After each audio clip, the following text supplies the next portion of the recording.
Hello.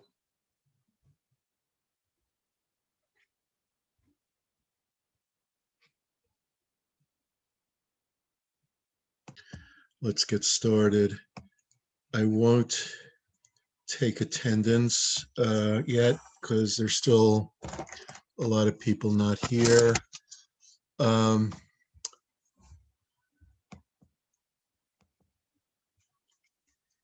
okay. Last time I was talking about, if I'm not mistaken, I was talking about performance appraisal. And so tonight I'm going to talk about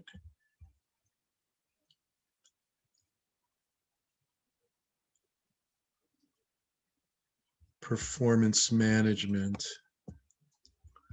Darn, I'm not getting this. Exit full screen.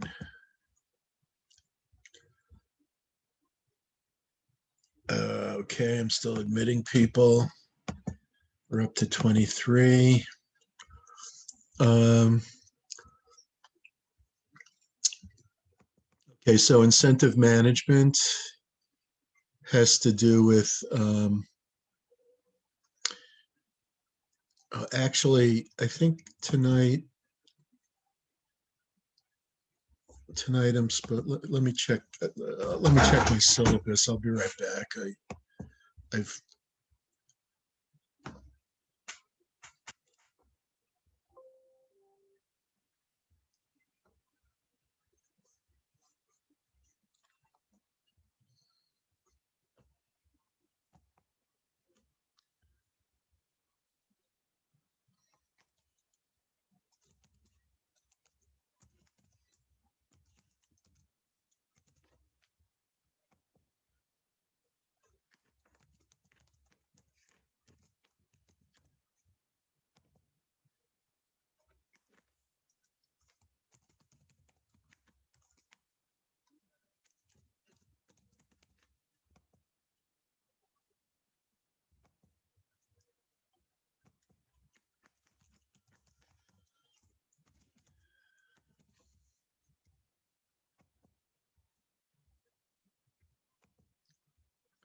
all right. I have to apologize for this. I suddenly got some error messages. All right, I'm still admitting people anyway. So, does anyone have the syllabus in front of them? If not, I'll go check it. Anyone? Uh, I'll be right back. Hi,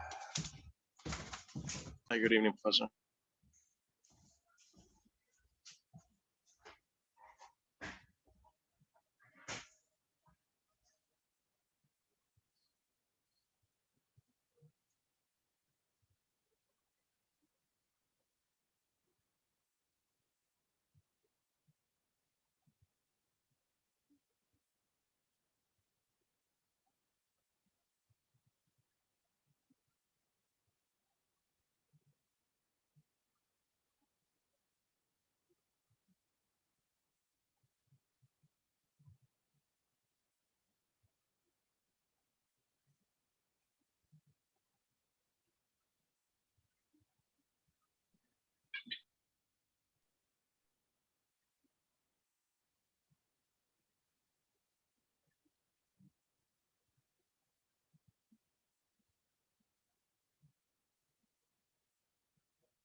My bad.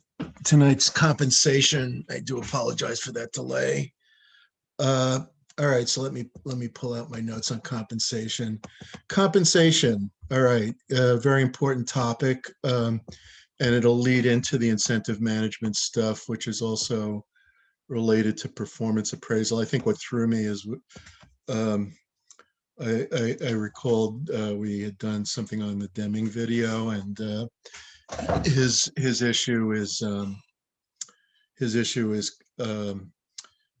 performance appraisal, which is related to performance management and incentives. But to talk about incentives, we first want to talk about the issue of compensation, which is a broader topic. Um, Basically, we all like compensation, I think. There are people who say other people don't care about it, but I think when it comes down to our own compensation, there are a few people who don't want it. I've known people who were so rich that they volunteered their time at what otherwise would be a full-time job, and they did it for free because they believed in the cause or something like that. But most of us, uh, probably virtually everyone we're ever going to meet in our lives, it's certainly true for me, want to get paid if we're working. I mean, there are a lot of reasons for it. One of them is that we don't have enough resources to survive without getting paid. So, the idea that we don't care about money or incentives don't matter, or, rewards will disincent us and cause us to work less hard. I don't think it's true for the athletic stars or the movie stars that pocket these huge salaries, people like Daniel Day-Lewis and so on. And I don't think it applies to any of the CEOs who get paid massive amounts of money, and including incentives. So the claim, and I'll talk a little bit more about it as we go along, but the claim that incentives cause us to not want to work, and there's a whole literature on that, I think is nonsensical. What is true is that if we decide on occasion that we want to do something for fun, and we do it because we believe in it, then we might work harder at it because we believe that we believe in it. We're motivated because of our strong commitment. But you can't have a work relationship without compensation. So once that's established that we work for money first and foremost in virtually 100% of the cases, especially top management that gets paid awesome amounts and frequently can't really prove that they've done the things necessary to produce value equal to those awesome amounts, that we all work for money. And so the motivational structure has to start with that assumption and then build on it. Within that context, you can add things like using non-financial rewards, and those are often important. It goes without saying that the people who take the greatest risks and make the supreme sacrifices in the military are not motivated by money. So basically, the money's just too little, but yet they're willing to not only risk, but often lay down their lives for the country. And so that illustrates the power of belief, which is great and often greater than money. But you can't have an economy without money. And it's a kind of a, to borrow a term from another context, it's a kind of a satisficing solution. It motivates people enough to get them to do what's necessary to keep the economy running and advancing. You can't have a culture where people are committed and obsessed with work, because there's plenty of opportunity for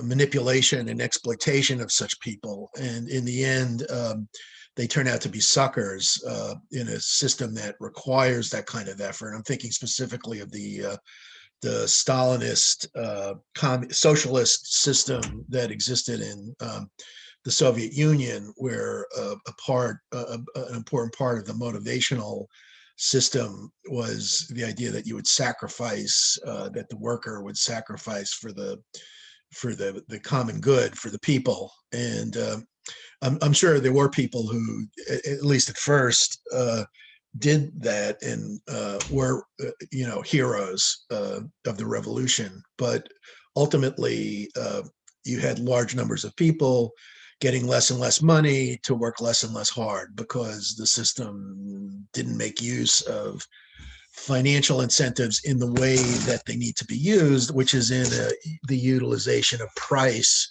in a free market environment. If you don't have free market pricing, you can't have the incentive to produce the appropriate goods at the appropriate quality. So a friend of mine who lived in the USSR said that there was a deficit of everything, that goods were just simply of a dismal quality or unavailable altogether, because there was no market equilibrium.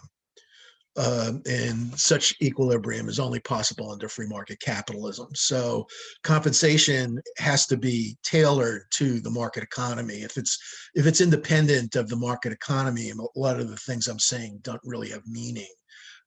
Reward, you can use incentives, but if there's no price environment, the incentives can get you to do all kinds of crazy stuff, which is exactly what went on under Soviet socialism.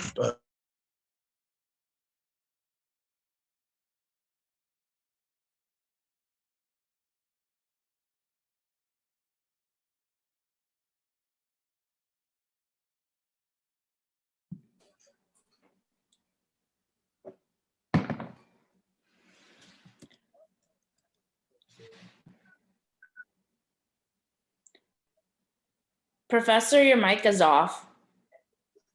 You're on mute.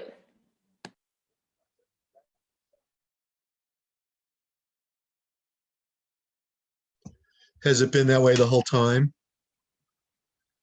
No, for the last couple seconds. Just let me in. Yeah, I don't know what happened there. All right, so maybe I accidentally pressed mute. I see what happened. So I apologize for that. So basically, compensation, I mean, it has to be embedded in a context, and it's not going to work if it's not embedded in the right context. And that's for a lot of things. Very few findings in social science can be viewed as eternal verities. Very few things in social science are eternal truths, but rather they're localized to the context in which they're found. And it is possible that if you say controlling for certain contexts, these things will always be true. I think that's more like how social science can really conclude things. But anyway, basically, I'm looking at the wrong notes. Compensation can include non-financial as well as financial rewards, but the chief focus is, of course, on financial rewards. I'll talk a little bit about the non-financial too.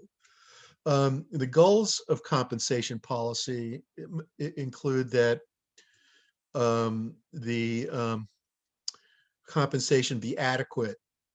And you see this in your SAS case that you're going to be handing in next week, I believe. Your SAS case is going to be due next week, so you should be struggling with that. And reading Jeffrey Pfeffer's case, it's essential to read the case and not do a web search on SAS to find a little bit about the HR policies.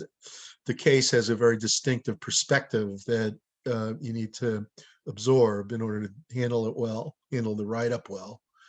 So basically, compensation needs to be adequate. In the case of SAS, they're competing with a lot of high-flying tech companies that even when the case was written were giving huge stock options to rank and file techies who were often becoming millionaires at firms, even Microsoft and a little later Google and so on.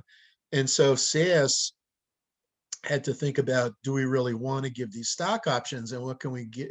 what can we give as alternatives to this kind of performance management approach that Goodnight felt was too much like gambling, and he doesn't really believe in it. Also, the fact is that SAS, he owns most of SAS, and he co-owns it with several other of the people in the case. And so basically, he probably doesn't want to give up that much of the ownership. He likes having control. And so that's another reason why he doesn't want to use stock options. So basically, sometimes students say when they read the case, they say, oh, he's an altruist. He gives away so much to the employees that SAS can't possibly be making money. But the fact is, he's like one of the 150, I forget the exact number, but he's one of the 150 richest people in America, Goodnight. And he's used this approach of generous compensation and benefits, wonderful programs and schools and gyms and after work parks and things like that to keep the employees highly motivated. And these are not people who you can just take for granted. I mean, you're talking about computer engineers, high-flying statisticians, mathematicians, people who can make lots of money in many walks of life, insurance and finance and so on, as well as computers. And, he's got to keep these people innovating the tremendous software that SAS has been adept at inventing for the past, really, I think, 5 decades, I think it is, 4 or 5 decades. So basically, what is adequate for SAS would not be just adequate for most other companies. He's got to pay well above, and it depends. I mean, you're not going to get a leading female movie star at the pay that in most other industries, or probably all other industries, would be super high. You're not going to get, the great actors and actresses if you pay them just somewhat above the mean. You got to pay them astronomical amounts because that's what the market demands. Not always, but and sometimes they make these movies where they find unknowns who do a great job, and but most of the time, there's no replacing, someone like Daniel Day-Lewis, who's won 3 Oscars, and he makes a mint, and they're not all on his level, but getting those kind of people to do what you want requires big bucks. It's not just the creativity. Some of the time they might say, well, I'm going to do this movie. I don't really care if I get paid nothing. I just want to do this movie because I believe in it creatively. You sometimes see that, and that's totally understandable. But most of the time, for most of the stuff that people want to see, they've got to be paid for it. So basically, compensation needs to be adequate. It needs to be balanced. It needs to be cost effective, and it needs to be secure. People can't allow their compensation levels to be public information, except for top management where it's legally required. Ideally, compensation will be incentivizing and motivate people to do the right things, to perform in accordance with the corporate strategy and do the things necessary. And so basically, compensation is eminently a strategic variable. Your whole goal in compensation is to incent and harmonize the employee base so that they are executing the strategy incrementally, adding to it, improving it, and modifying it, but seeing it through first and foremost in a way that satisfies corporate objectives. And so basically, compensation needs to fit the corporate strategy. You know, I've probably mentioned a few times the TV series Mad Men, and if you watch that, I highly recommend it. Um, if you ask yourself, how were these people paid back in the 60s? It was unquestionably well. You can see, you know, and I know it to be true that you can see in the series that, you know, they were living well, very well in Manhattan.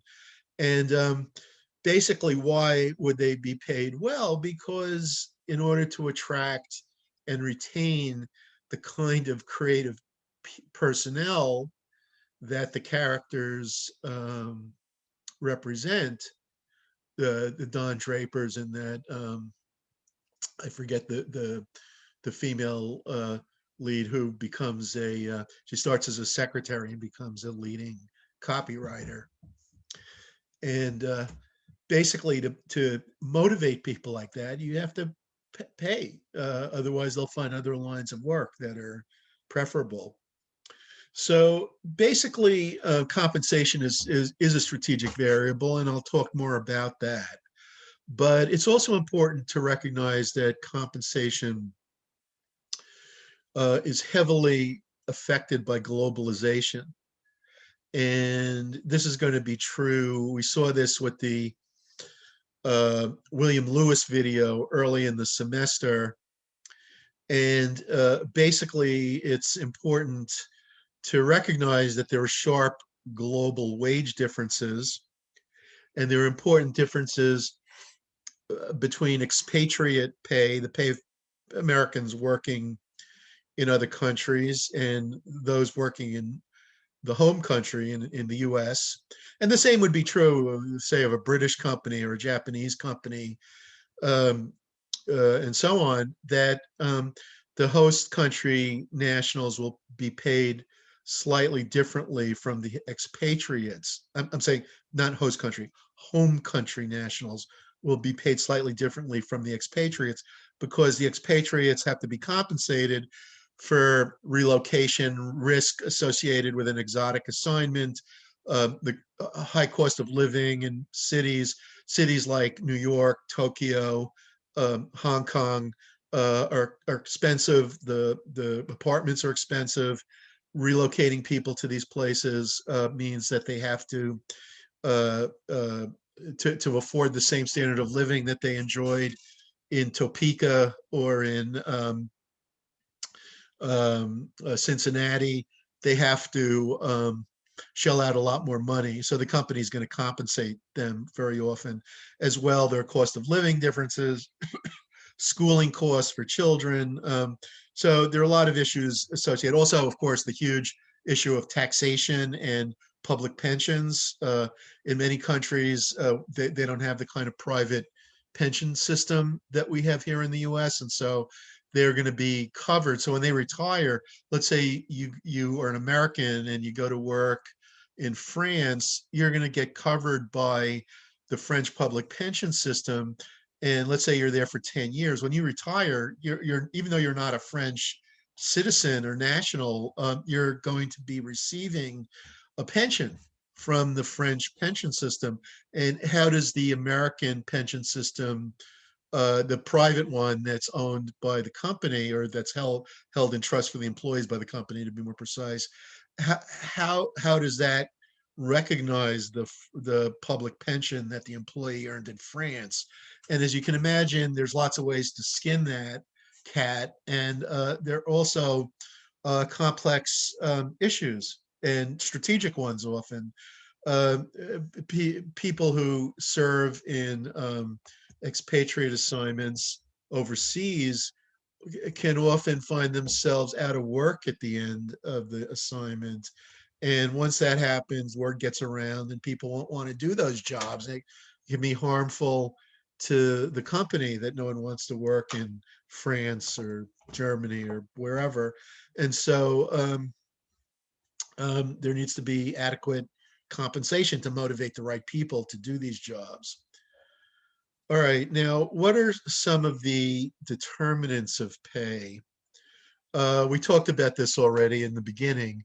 Pay is due to productivity first and foremost.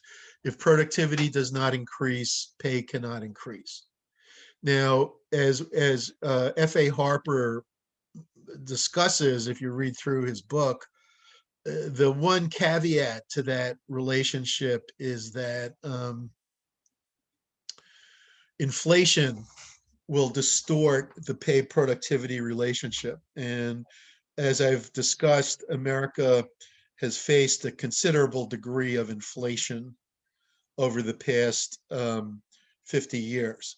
It hasn't been disorderly inflation as it was in the 70s, and it hasn't been hyper inflation such as there have been common it has been common in Argentina, Rwanda, Venezuela, and other places like that, but in other third world countries. But the inflation in America has been consistent, and it has been often understated by official statistics, which, due to explicit policy, exclude home prices. So, in other words, they say that there's 2% inflation, but the value of real estate in New York is beyond reach of most Americans. And so saying that there's no inflation, if you look at New York in the 1930s, all kinds of people lived there. And if you look at in Manhattan, especially now, it's become increasingly exclusive. So, that's not due to stagnant prices, it's due to price increases. But those price increases, the cost of apartments and houses has been excluded from the Consumer Price Index since 1983. So basically, you need to interpret the discussions about inflation in the media with a grain of salt. As well as productivity, which is ultimately the key driver in the long run of how rich a country is, and how rich its citizens are. Government policy often intervenes and plays an important role. In a socialist country, pay is set by the state. And the same is true in the civil service in America. So if you work for government, there's wage bargaining with public sector unions at the state level. There isn't such bargaining at the federal level. Those unions have their pay set by the federal government, but the unions, of course, will attempt to apply pressure. The most famous case of that was the PATCO, the air traffic controllers union in 1981, I think it was, attempted to pressure Ronald Reagan, who was president, to give them a raise because they had supported him in the 1980 election. And they believed that if they threatened to strike, he would capitulate because he basically liked them. But in fact, when they threatened to strike, he instead fired them all. And because it's illegal for federal employees to strike or to bargain over wages. And so basically, he replaced them all. And there was a brief period of increased risk from air travel. I happen to be going on an airplane trip tomorrow morning, so that the sound of those words don't appeal to me. But basically, it also, one of the things the PATCO strike did at the beginning of the 80s was set a new tone for labor relations. Reagan evinced a much less friendly attitude toward organized labor than the previous administrations had or dared to. So basically, government will affect things like pay, not just of government employees, of course, they do, but of general employees, even in America. We're not purely free of like socialist influences here either. So, for example, during World War II, the Korean War, and in my lifetime, during the end or right after, during the end of, or towards the end of, and I think right after the Vietnam War, wage and price controls were imposed, which restricted pay increases. And a lot of the reason that companies adopted pension plans back in the 1940s and 1950s were the wage and price controls that had been applied to blue collar workers during the Second World War and the Korean War. Of course, I'm sure such employees did not object. They were patriotic, just like everyone else. But after a while, the pent up lack of pay increases resulted in much quicker wage increases once the wage and price controls were lifted. And so you had a booming economy with all kinds of development on Long Island, Levittown, and the GI Bill was encouraging them all to go to college back then. Before that, people never went to college. I'm not saying never, but it was, a rich people's thing until the GI Bill. It was increasing in the 1920s and 30s, but the GI Bill really pushed it. And, it opened the door. By the time I went to college, a lot of people are going to college. The SUNY buildings had been built and so on. And CUNY had already experimented briefly with open admissions. It didn't really work in the four-year colleges, but college attendance had expanded dramatically. But a big push in that direction was the GI Bill. But it's not just that. It's, I think the rebound from the wage and price controls that I'm trying to emphasize, that basically government interferes with compensation in a lot of ways. We've been talking recently about a minimum wage. The Fair Labor Standards Act sets forth the minimum wage. In New York, it's been increased to 15, I believe. Federally, there's talk about increasing it to 15. What is the upside of that? The people who are left at work will make more money, which is good. The downside is that some of the people who are currently getting I think the minimum wage is still federally, is it 7.25, if I'm not mistaken? Some of those people will be fired because the company can't afford to pay them the higher rate. And so the minimum wage is a two-edged sword. It raises the pay of the people who remain, but it forces into unemployment people whose wages are below, whose productivity rate, I should say, not wages, productivity rate is below the minimum wage. So this is not controversial. Theoretically, the logic is impeccable, so it seems like it's impossible, but the labor field has done quite a few studies of it. And even in the highly stimulated economy of the past 40 years, in other words, the Fed has been printing lots of money. There's been a lot of debt. Federal debt is at all-time highs. I think I've talked about this already. The money printing has been increasing at an increasing rate. And under the last administration, the increase in the money supply has been a vertical straight line. It looks like a golf club or an atom bomb explosion. In the current administration, it is just as fast. So basically, I don't know what this is leading to, but they've been stimulating the economy right and left. And as a result, unemployment rates have been minimized. That of course, was affected by the COVID restrictions and the lockdowns and all that sort of thing. A lot of small businesses have been shut because of the restrictions and regulations. So as a result, there's still, by the last 40 years standards, fairly high unemployment. We will probably be seeing that disappear over the next few years because, again, of the high degree of stimulation that the economy, sooner or later, once you go down the unending stimulation path, you basically go down the path of hyperinflation. So there's going to be repercussions to all this down the road. I don't know how it's going to play out. I don't think anyone does.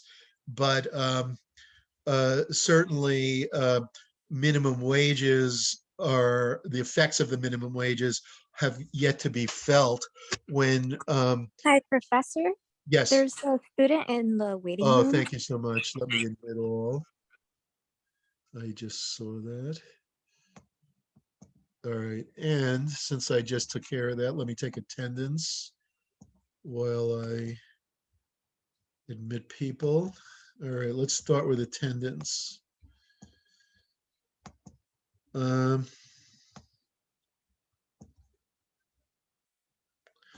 all right, Syed, is Syed here? Okay. So today is April 8th.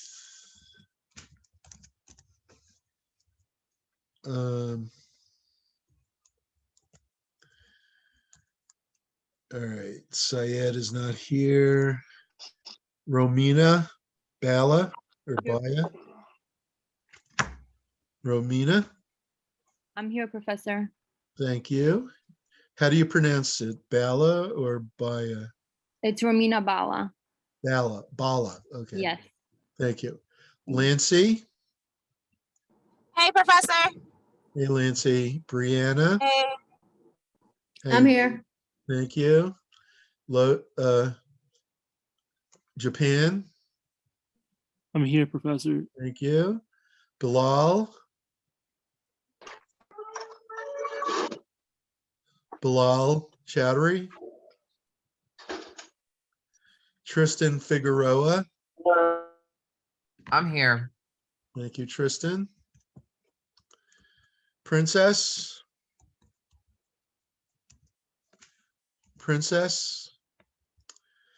Jafar?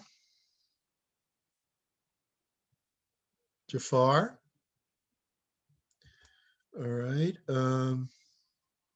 Shazzy? I'm here. Thank you. Catherine? Here. Dennis? Here. Sarah Bell? Here. Tyler? I'm here. Denise? I'm here, Professor. Baron? I'm here. Jennifer Martinez? Jennifer? Jesus? Jesus is here. Ichel? I'm here, Professor. Brittany? I'm here, Professor. An Nagoyan? I'm here. Okay. Diana Owusu? Okay, not here.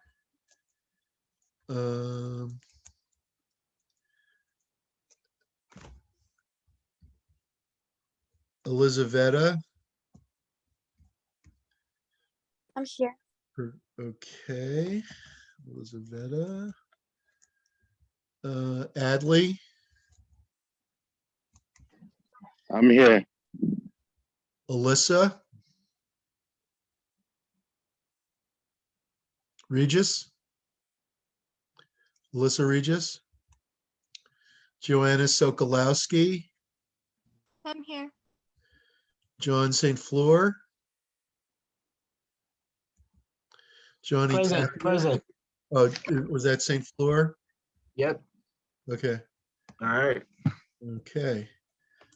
Johnny Tapia? I'm here, Professor. Hey, Johnny. Sharon? I'm here. Okay. Trejos, James? Present, Professor. Thank you. Villarreal, Maria? I'm here. Hey, Maria. Okay, let me go through the absent people one more time. If Professor, you you are- say my name. who's, let me, Esther. I'm sorry, Esther? Okay, Esther, welcome back.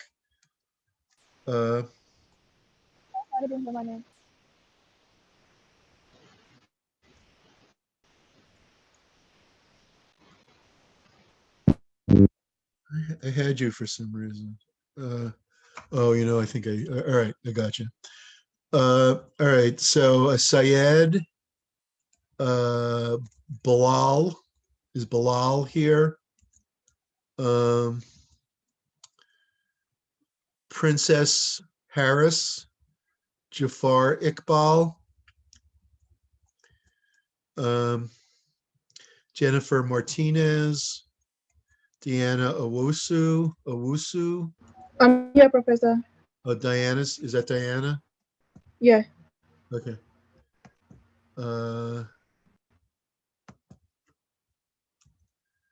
Okay, Diana.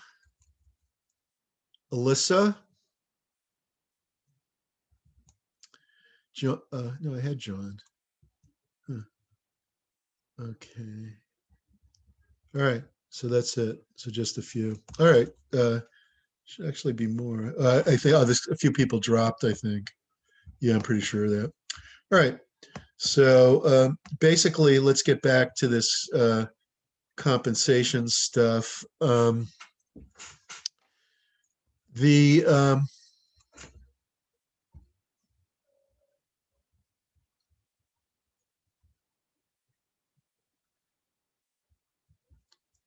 I lost my notes here.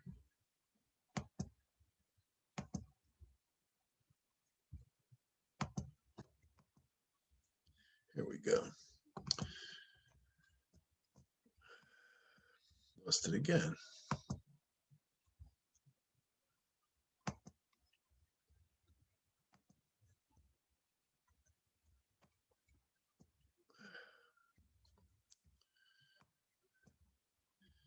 Thing's a little harder to use than my computer.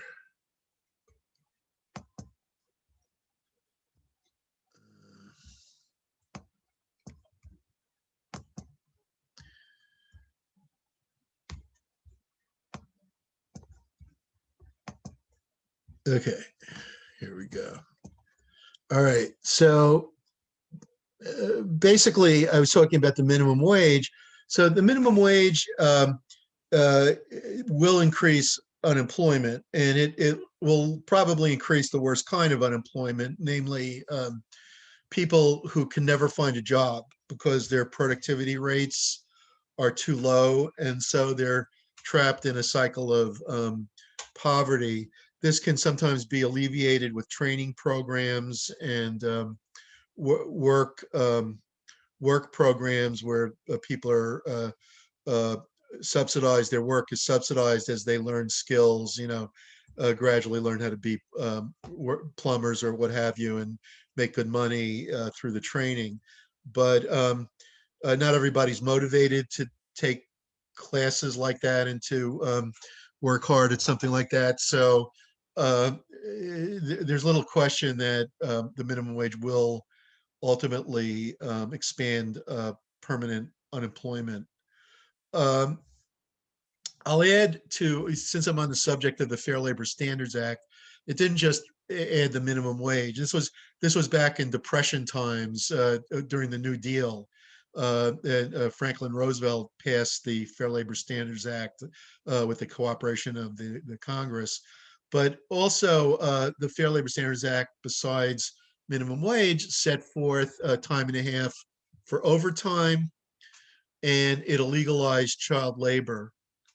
When we watch towards the end of the semester, we're going to watch a great excerpt of a video about the Triangle Shirtwaist Company fire and Al Smith. And part of the history of some of these basic labor standards was that Smith had been a Tammany leader, Tammany Hall being the corrupt political club that dominated New York City politics from the late 18th century through the 1930s and 40s, and even into the 60s, there were still some efforts to revive it.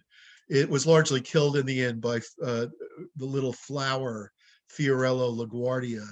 And what it was replaced by was primary elections. Basically,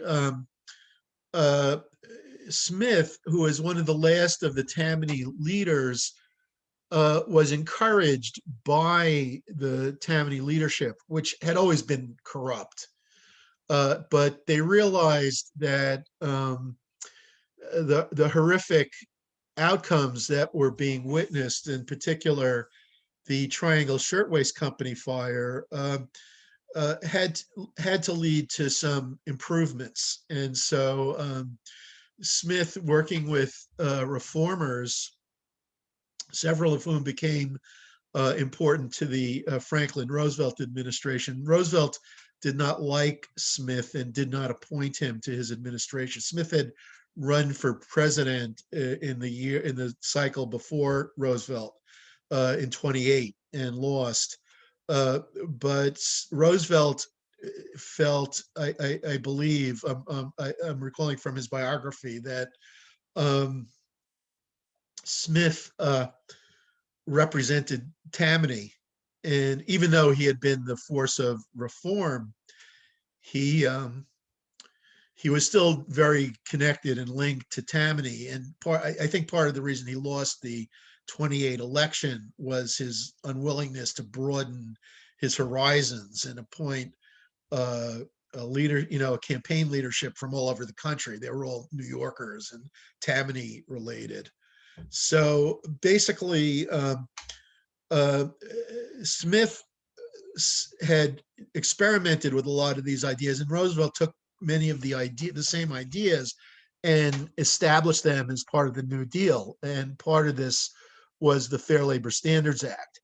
So the Fair Labor Standards Act, which we all know and love today, sets forth the minimum wage. It ended child labor, and it set up the system we know from junior high school. I remember it from, I was in junior high school exactly 50 years ago. Actually, it was more than 50 years, I'm lying. It was closer to 55 years ago. And basically, well, 54 years ago. But basically, it set forth the thing that you can't work full time until you're 16, and you have to get working papers if you're 14.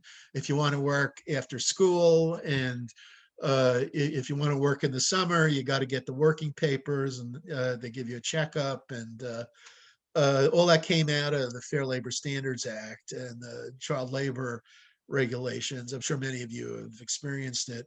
And it also set forth the overtime, which is directly related to your compensation.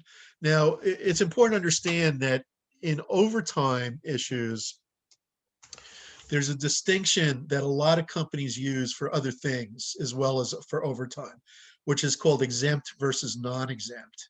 When I first heard of that, I had no idea what they were talking about. I started to understand that if you are a higher level person, like if you were a professional supervisor, manager, you were exempt. Whereas if you were a rank and file person or worker, factory worker, blue collar, you were non-exempt. Non-exempt means that you're not exempt from the overtime provisions of the Fair Labor Standards Act. So you're eligible for overtime. Exempt means you do not get overtime. But what they usually do with those guys, as many of you probably know, I'll bet more than a few people in the class are already exempt, is that they give you extra vacation. The companies voluntarily, it has nothing to do with government. They voluntarily give you an extra week or two of vacation. They give you extra sort of goodies. They can't give things like pension plans and insurance indiscriminately, because ERISA, the Employee Retirement Income Security Act, restricts favoring higher paid employees with disproportionate benefits. And the reason is that these benefits are tax exempt. So stuff like pensions and deferred compensation in the 401k, that sort of stuff, they don't give extra to exempt generally. If they do, it has to be done very carefully and with a lot of testing and making sure that it doesn't get too big. But they do give stuff like extra taxable insurance or vacation days to the exempt employees. This is common throughout industry. All right, now another issue related to compensation is the idea of comparable worth. It was discussed in the 80s a great deal, in the 70s and 80s, and it didn't really work.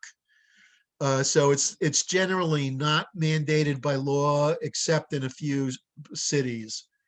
And in contrast to the Fair Labor Standards Act, which was amended, I told you the three chief original provisions of the Fair Labor Standards Act: the overtime, child labor, and overtime, child labor, and what did I leave out? Oh, minimum wage. Besides those three things, it was amended in 62. The FLSA, Fair Labor Standards Act, was amended in 62 to add a fourth area, which was called the Equal Pay Act. Okay, and the Equal Pay Act requires equal pay for equal work. Now, this has been somewhat ambiguous because sometimes males and females do slightly different jobs because of the gender relatedness of the work. One example was, although this might be changing now, I don't know, was the use of all female prison guards in female prisons. And I forget what state it was, wanted to pay the female prison guards less because the male prison guards were doing some other things like lifting packages and some other stuff. And the female prison guards sued for equal pay for equal work. The prison argued that the work isn't equal because they're not doing the lifting. But when the court analyzed the extent of the differences between the jobs, the lifting was only for an hour or two a week.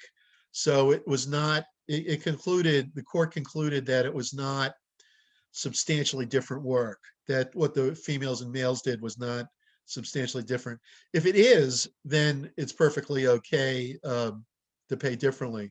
For example, let's say you have two groups of truck drivers, male and female, and just, I'm not saying this would be done deliberately, but let's say by random chance, it happens that most of the long distance truck drivers are female, most of the short distance truck drivers are male.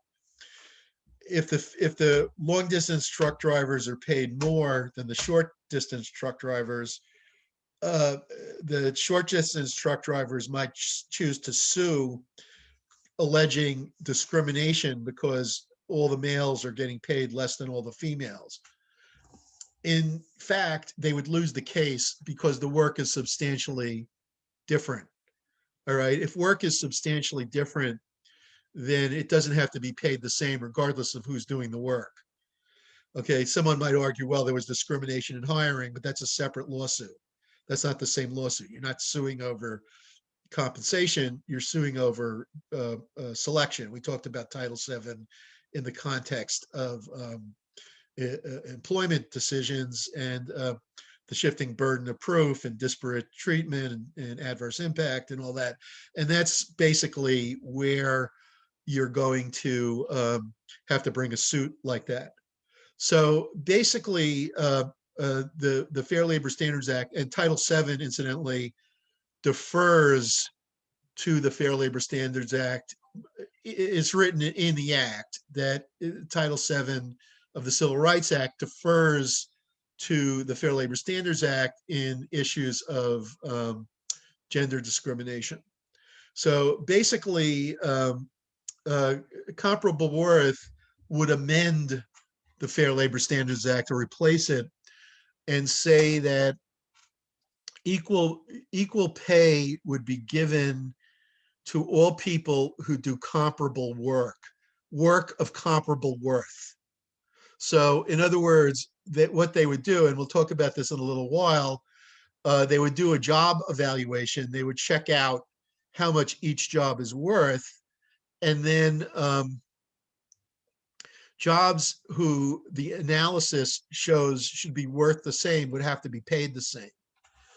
The trouble with this theory is that it's based on a job evaluation, which is a far from perfect method. Job evaluation is a far from perfect method, and it's mainly used as a rule of thumb. And I think job evaluation is subject to even worse biases than market-based pay is.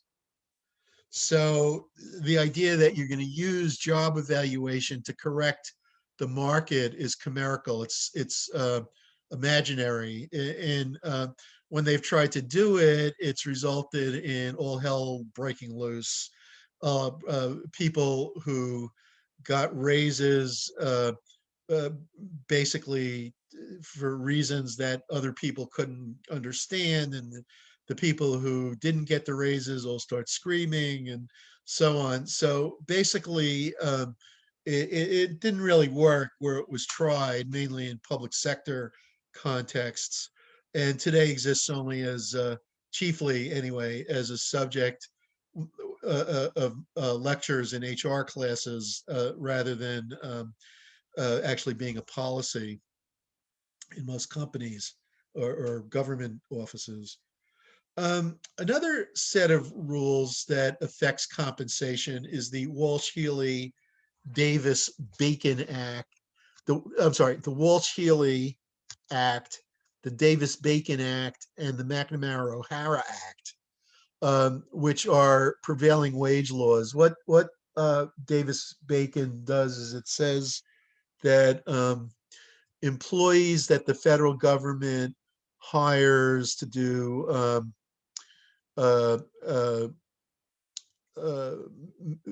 firms that the government hires to do work for the government have to be paid at the prevailing wage. So if the government hires a construction firm to build an office building in Washington, it's got to pay the workers the prevailing wage in Washington. And the way that they do this due to union pressure is that they look at the union contracts in the area, and then they pay what the union contracts demand. They don't do a market survey, they do a survey of union contracts. So this leads, of course, to higher pay rates in government. These laws extend the union rate to all employees. So also it makes it a lot easier for the agencies. In New York, it would be things like the Department of Transportation or the Department of General Service, Office of General Services, that do construction for the state buildings.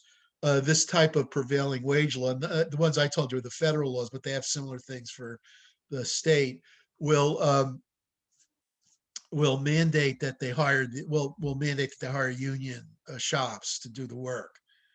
So basically, unions have had significant effects on pay. I think I've in the past mentioned Freeman and Medoff and their classic "What Do Unions Do?" And Freeman and Medoff said that, first of all, unions allow the employees to voice their grievances, and so they have voice effects that people, instead of quitting, will complain. They'll negotiate in collective bargaining sessions and get their feelings known to management. and they'll grieve decisions that they don't agree with on management's part. And the end result is that the employees stay with the firm. They're longer term.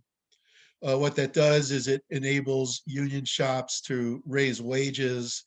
And there's a claim in Freeman and Meadoff that the reason union shops raise wages is because of the longer term employment levels, higher labor productivity caused by long-term employment and better training by the unions. However, there's an alternative explanation that many economists prefer, which is that unions tend to restrict hiring by pushing up wages to a level that's no longer profit maximizing.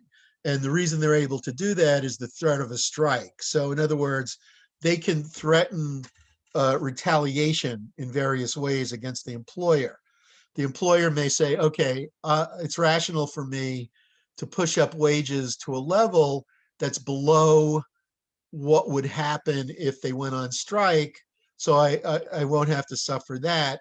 And I'll pay them a little less than that loss would have been, but I'll still pay them significantly more than they would have made in the absence of a union. All right, and that's the Freeman and Meadoff call that the monopoly effect. So basically, unions can restrict employment levels because they boost wages. By definition, if they boost wages, they will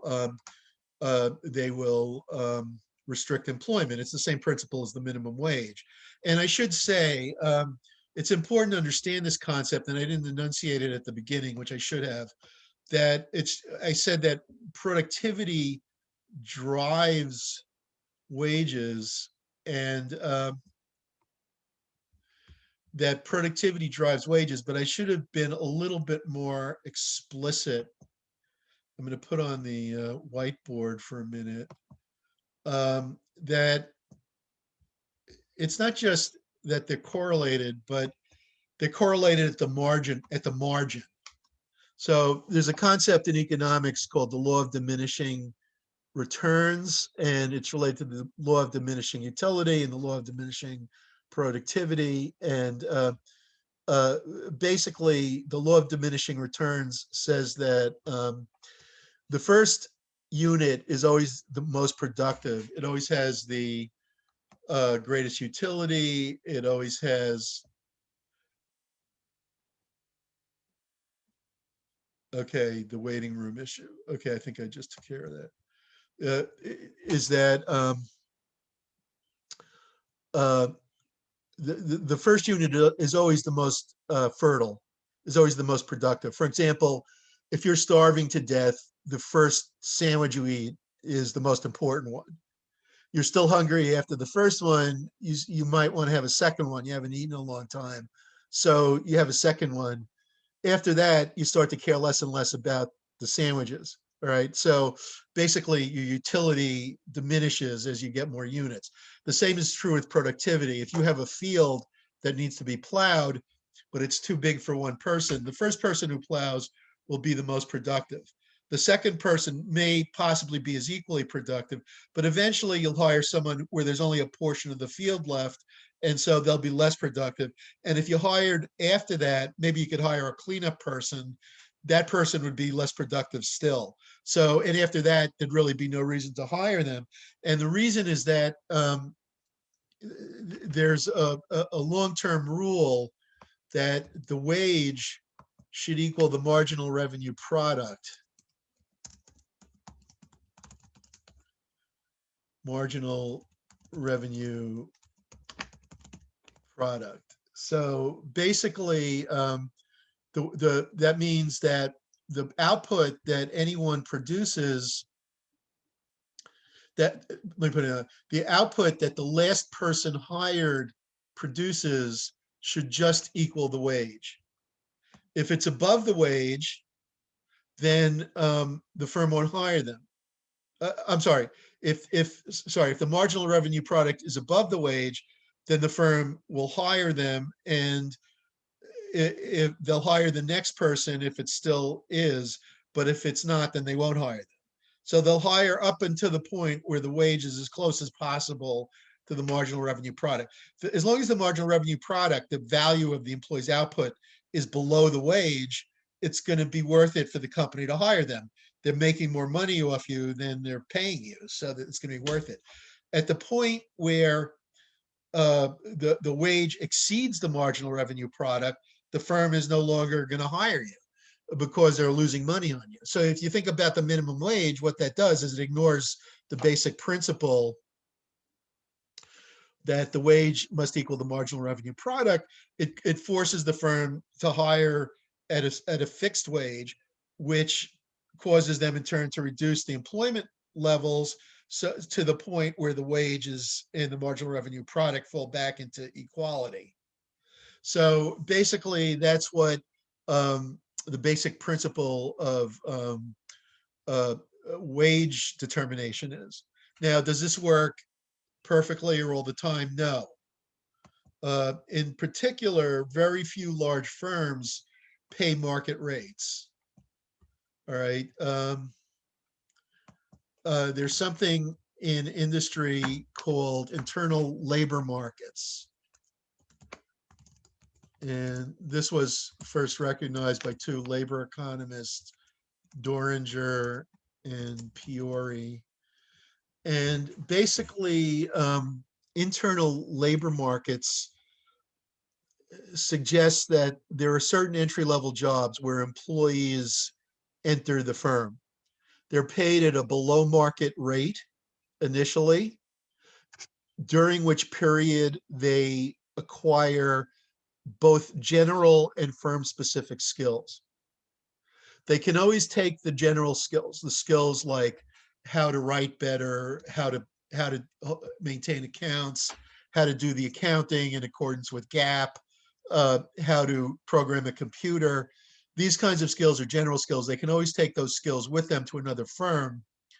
The employer must reward them for those skills up to the market rate, but they're also learning firm-specific skills that are valuable to the firm and to no other firms. Things like, how do we do things in this company? What is the organizational culture? Do we know each other? These kinds of things are special to the firm. Now, if the firm does not reward them for those firm-specific skills, it risks losing that value because the employees can always move because of the general skills. They can always be drawn away because of the general skills. So basically, the firm will compensate them for acquisition of the firm-specific skills as well as the general skills. And the way they'll do it, in part, is pay below market rates at the entry-level jobs, at the ports of entry, and then pay supra market rates, above market rates, after a number of years of employment. So as you learn the company, you should be getting rewarded above. Now, what happened in the 80s and 90s went against this principle. It may have been that it was taken too far. Firms like IBM may have overdone it.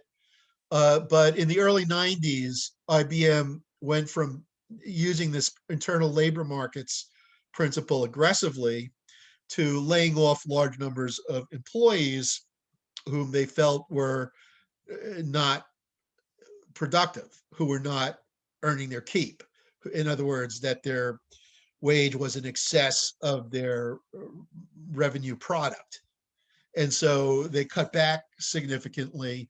And this was done, I mentioned IBM because until then, until 30 years ago, IBM had been a lifetime employment company. They used to hire people at the port of entry, promote people to supervisor from inside, and not fire you unless there used to be a big IBM plant up here where I live near Kingston. And I know a lot of people who used to work there, and they've all told me stories how when they decided to quit, rather than quit, they just took off work all the time. And they continued to be paid for months until the firm finally was sure that this was a performance issue and then fired them. I've heard this story several times from people. So basically, IBM was being run inefficiently because it had probably overdone the internal labor market idea. But I think other firms withdrew the internal labor market concept, even though they were doing it the right way. They just decided that it was cheaper to move plants overseas and use cheap capital to relocate plants to lower wage companies. And a lot of those American employees lost jobs that they had assumed they would have for life. So they went from being firms that paid above market rates using internal labor markets to firms that paid closer to market rates based on marginal revenue product. Okay, so those economic concerns are fundamental to understanding compensation. Now, and as I was saying, unions tended to flourish in such large companies that were paying to their salaried people above market rates. The unions would negotiate for the pay. These would be called double-breasted companies, union and non-union. And the unions would often express a preference for increasing the percentage of pay going to benefits. This was one of the chief findings of Freeman and Medoff, that unions wanted lots of benefits. Part of that goes back to what I was talking about with the Korean War and World War II, and a court case determined that benefits were negotiable and by unions, and then when there was wage and price controls, the unions negotiated in the plans, avoiding wage increases. But it was also true later that the union employees liked the benefits. In today's world, that finding is probably less important because everybody's hungering after benefits, in particular health insurance, which has become a major cost, and as well private pension plans, which have tended to become 401k plans, but often are not generous enough to fund an adequate retirement. All right, now let me add a few other theories. I told you about the economic theories of pay, the basic concept of marginalism and wages equal to the marginal revenue product. But there are also several behavioral theories of pay. And fundamental to these is a former Brooklyn College professor, a guy who taught at Brooklyn for 13 years and then moved to Brandeis University, named Abraham Maslow, who wrote a number of famous books, but he was famous for Maslow's hierarchy of needs, which is taught in almost all basic management classes. And I really should mention it to you, but it's also a motivational theory. So in other words, Maslow said that there are 5 needs. A lot of people know these already, so I'll just do it quickly. Physiological. I'm having trouble writing with this, so I'll just put PHYS for physical.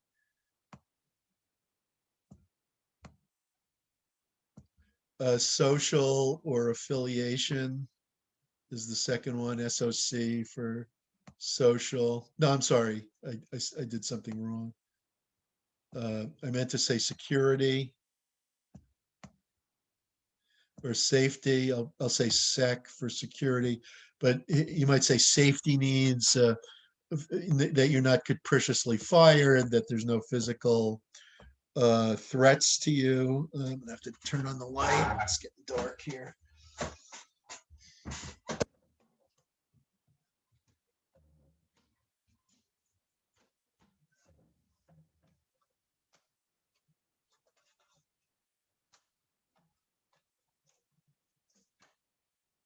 Okay, all right, that's not too bad. glare. It's not too bad. Safety or security, then social. Jump the gun on social. Yeah, maybe it's easier if I try this. All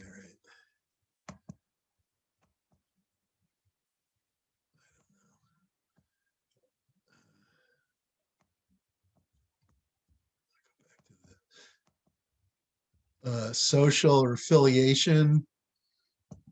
Some people call it love. Getting along with people. And these three needs, affiliation. I find it hard to use this pad for this thing. These three physical, safety, and affiliation needs are lower order needs. And then the higher order needs would be, okay, we'll call these higher order needs.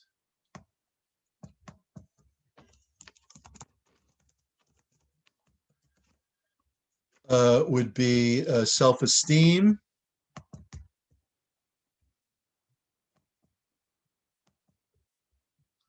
I'll call it SE.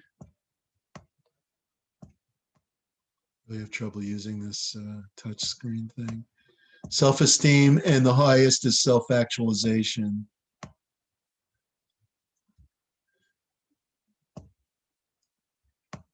Okay, so basically Maslow said that there are 5 needs: physical, safety, social, self-esteem, and self-actualization.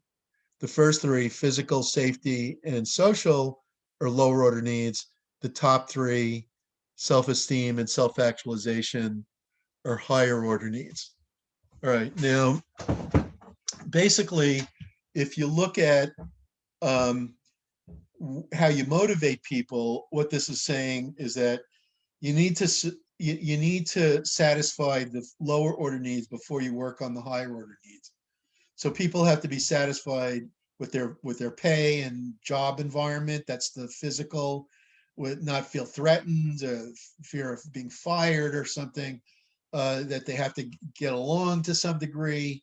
And when those needs are satisfied, then you can work on the higher order needs, giving people work that they're proud of and having them self-actualize. One of my neighbors owns a body shop in Colts Neck, New Jersey, weekends up here.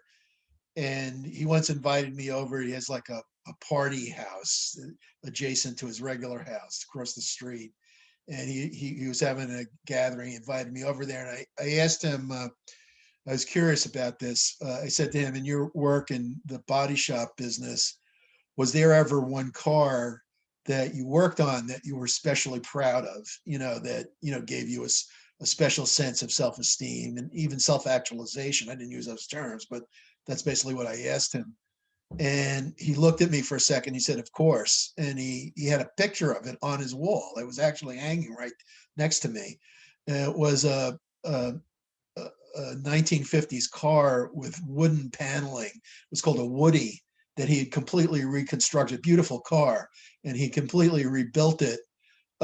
He was very proud of that achievement. And that's the kind of thing that, if you're getting that out of your work, you're in the right business. Somebody who loves cars like that and wants to rebuild them should be doing the body work. That's the type of person who should do it. So basically, the main point is that Maslow's hierarchy of needs makes a big assumption. And so it's not totally right. And the big assumption is that the needs are plenipotentiary, that you have to finish one before you get to the next. They're successive. And in real life, that's not the case. There's another model that's called the ERG theory. And ERG stands for existence, which would be the first 2. I put my finger on there to cause that line. So this would be existence. the first two, physical and safety. The middle one, social, would be relatedness.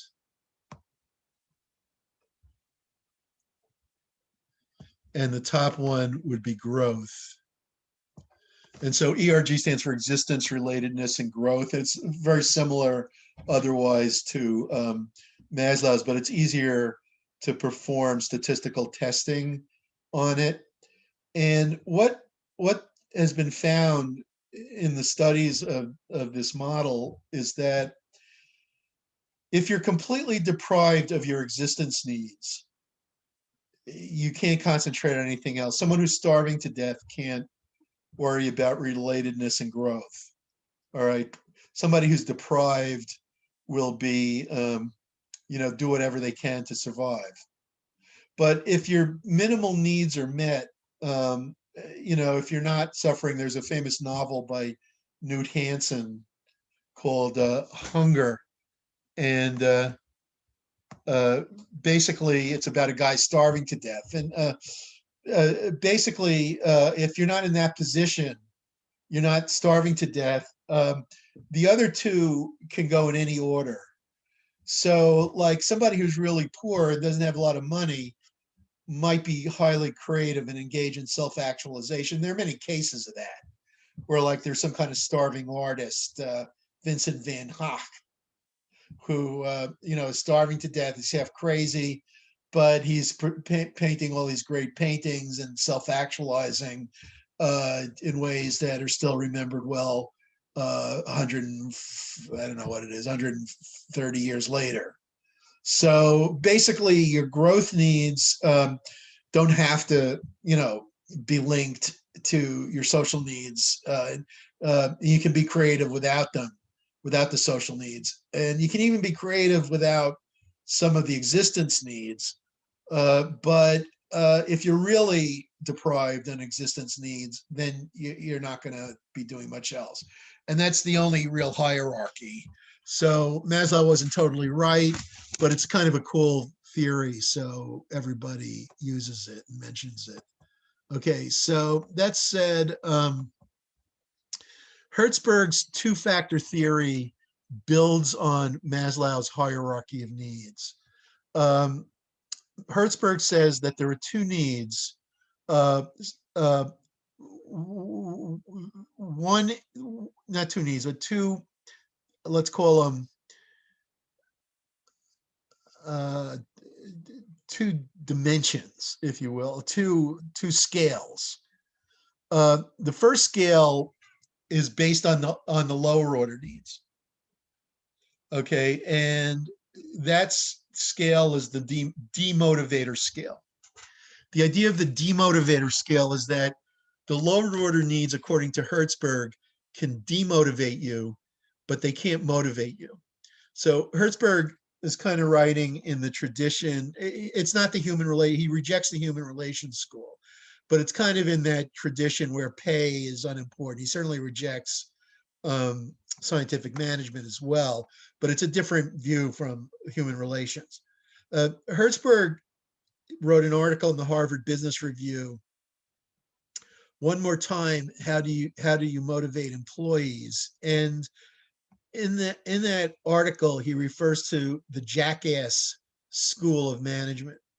And the Jackass School of Management, according to Hertzberg, uses two motivators, the carrot and the stick.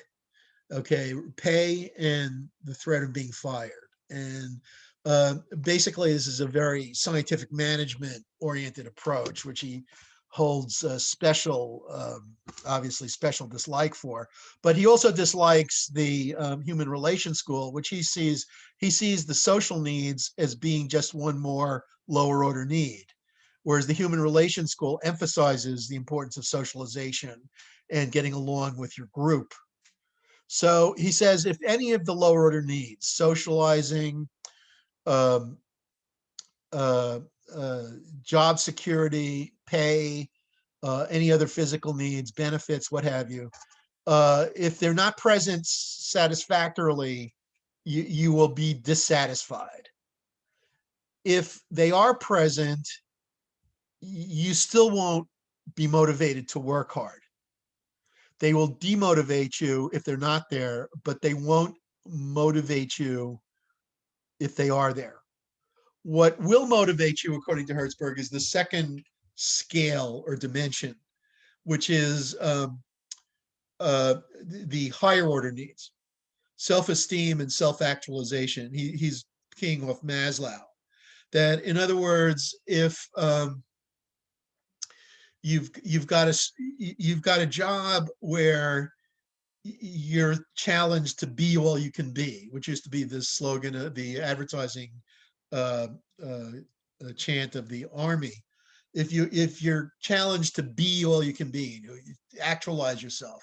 There are jobs that do this and that demand a high level of performance, and that you're gonna be highly motivated to do a great job if you're in that circumstance. As well, if there's a task where your pride in your work is important, self-esteem is important, you're going to try to do a good job. So professionals, physicians, they're going to be motivated in large part because their self-esteem is tightly wrapped up to their standard of performance as a physician. And so they're going to generally try to do an excellent job. And then on top of it, there are probably quite a few physicians for whom doing a great job is like an expression of their inner self. I'm reminded of that wonderful movie, Field of Dreams, where the character who he starts out, he's not even alive, and then they're driving along, and there he is as a boy, and he wants to play baseball, and he goes into their magic world and becomes a baseball star.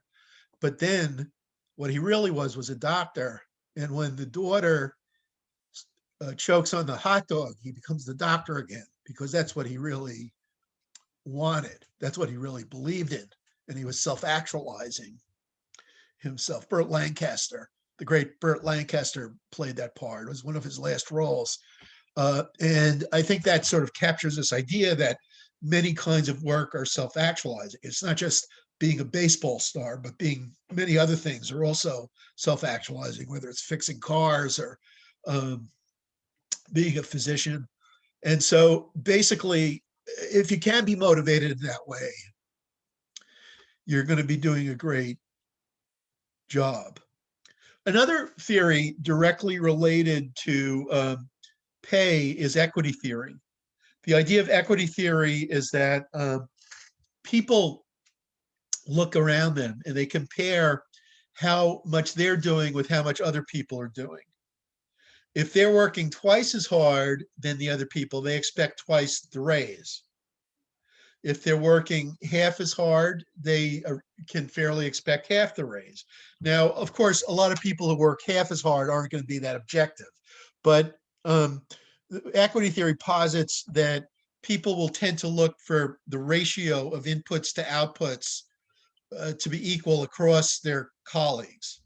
So the ratio of outputs for raises or outcomes for person P when compared to their inputs should equal the other person O, the other person's outputs and the other person's inputs. And it's based on the ratio of outcomes to inputs. So the outcome for person P relative divided by their input should equal the outcome for person O other divided by their input. And if the ratios are not equal, what then occurs, I'm going to write this down because it's an important idea that you can apply, is the idea of cognitive dissonance. Cognitive dissonance means that you experience mental discomfort because you expect something, or you think something, and then something else contradicts those expectations or thoughts. And we have a lot of trouble thinking two opposite things at the same time. it becomes dissonant. And so we try to resolve the dissonance. This is a very important tool. You can use it for motivation. You can use it for marketing. You can use it for anytime you want to get someone to do something, you can create some dissonance in their mind to get them to want to do it. That's basically what advertising does. Advertising says to you, all the other cool people have this, why don't you have it? Everyone else, all the smart people have a smartphone, why do you have a dumb phone? So basically, cognitive dissonance is mental conflict created by some information that conflicts often with your self-concept, with your thoughts about who you are. But it can be anything. It could be like your sense of justice, normally you wouldn't sign a petition, but somebody gets you to do something small that's going to help society, and then you start thinking to yourself, oh, I'm a good person, I help society, and then someone else comes with a bigger thing and they ask you to sign a petition or to do something, then you agree to do it, even though you normally wouldn't have, because you're already thinking in this direction. So basically the idea of cognitive dissonance is that when you think in a certain direction, it is easy to get you to think further in that direction. And incidentally, I just saw a tremendous movie. I know a lot of you have probably seen it, called The Social Dilemma. It's on Netflix, and it's about how the tech companies, especially Google and Facebook, some of the other ones too, to a lesser degree, have used this kind of cognitive dissonance theory to engender behavior changes in their users without their users being conscious of those changes. And this is like a really classic application of cognitive dissonance. If you read, the guy who invented this idea is Leon Festinger, who by coincidence taught at Stanford, which has also been the center of the tech, Palo Alto and so on. But I don't think it's related, it's just a coincidence. But basically, if you read like this Festinger's descriptions of his experiments, it's evident that there's like huge opportunity. Once you understand this idea of cognitive dissonance, there's huge opportunity for manipulation. You say things to people that make them think one way, and then you present them with opportunities to resolve that dissonance. And basically, the tech companies have used techniques like this to, I think, in an ethical extent. Just one little example is that they monitor you all the time. Well, that's not a little one; that's a big one. They monitor you all the time, and they I read an investment analysis of this tech company Palantir, and the analyst in it mentioned that if you own an Android phone, Google gets a signal from your phone once every 1.5 minutes, whether it's on or off. So basically, they have information about where you are, what you're doing, what stores you go to, and so on. What the extent of the information is, I don't know. But is it possible that they're listening to stuff and gauging stuff you're buying and things like that? It's definitely possible. And even if they're not doing that now, what this article was saying about Palantir is that the new supercomputers, back in the 90s, there was a lot of talk about Moore's law, which was that the computing power increases every 18 months. I don't know if that's still true. Not the computing power increases, the computing power doubles every 18 months. I don't think it's as true now, but it's still increasing much more quickly than almost anything else.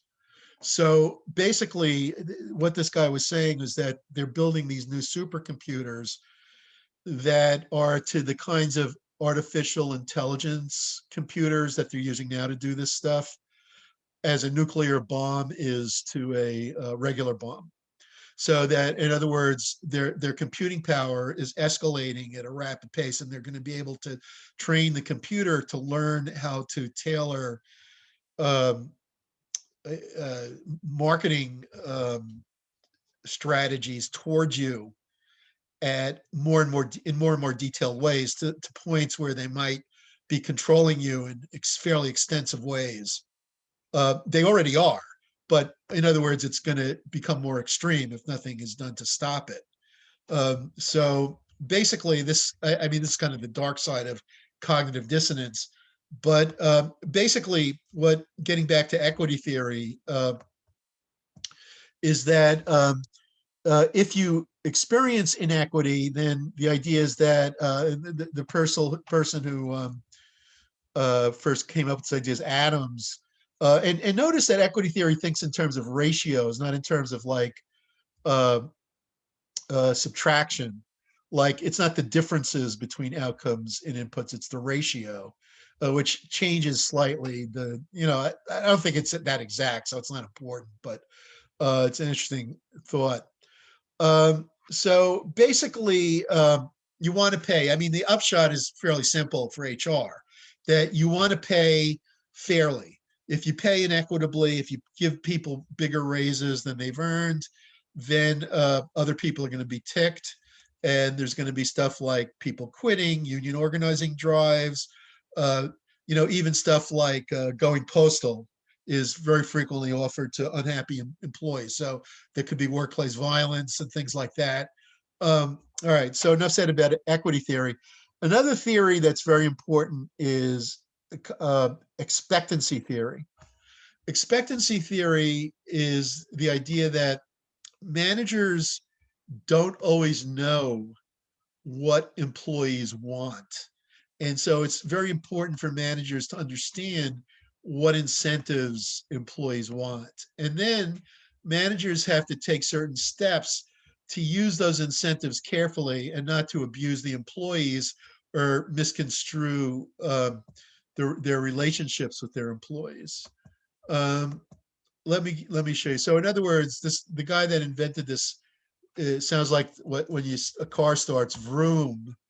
And basically, Vroom's expectancy theory says that, first of all, there's a valence for rewards, that people want a reward that they want. So in other words, if you're poor, you want money. If you're rich, you might want something else. I mean, Bill Gates doesn't do all this stuff with foundations and all that for the money. He has the money, so he's doing it to be like famous or whatever, like to the great, feeling of helping society and things like that. So basically, different people have different valences for rewards. Then everybody's got an expectation that effort will lead to performance. It does work. Well, it doesn't work. So that effort will lead to performance. So in other words, do you really believe that you can do it? If let's say there are some students in the class who can speak Chinese, who can speak Mandarin, and other students who cannot. If I say to you, I'd like to translate this letter into Chinese, and if you do it, I will pay you $50,000.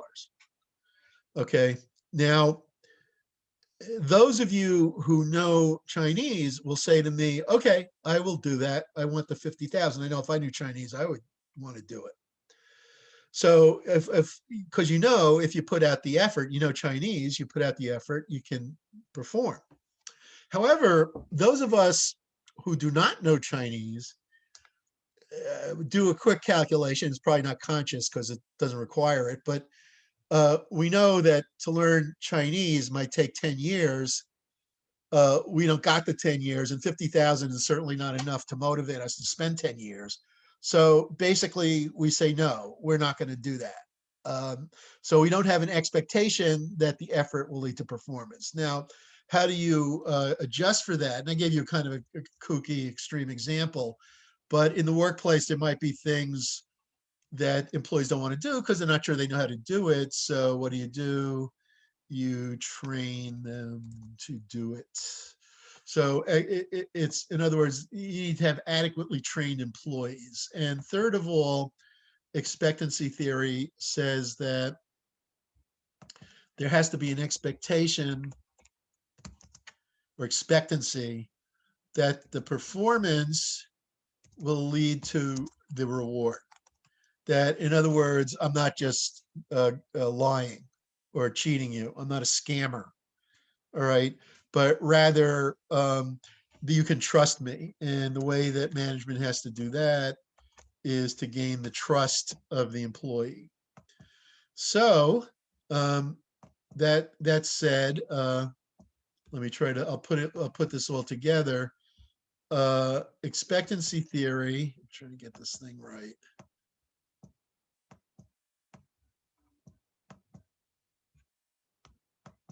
All right, it's good enough. Expectancy theory says that motivation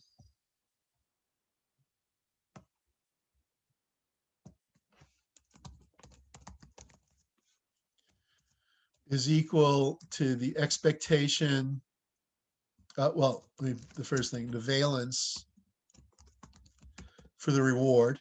Do you care about the reward? If you're Bill Gates, you don't care if I offer you 50,000, even if you knew Chinese. But if you're me or you probably do want the 50,000 if it's not too much work.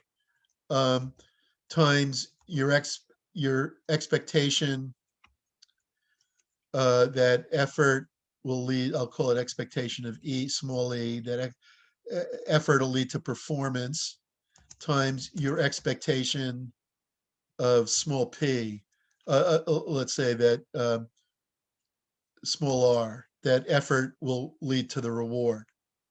And so basically those things are interactive. Notice I used multiplication signs.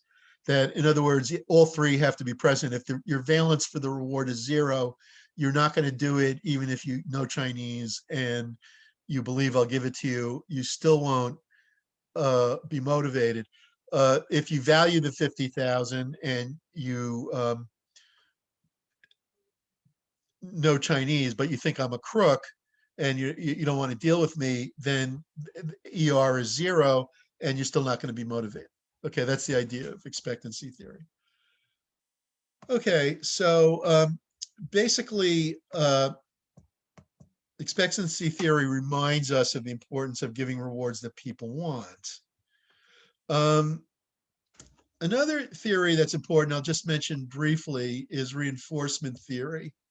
And reinforcement theory says that we learn from, it's also known as behaviorism, that we learn from the effects of what we do. The effects of what we do is called reinforcement.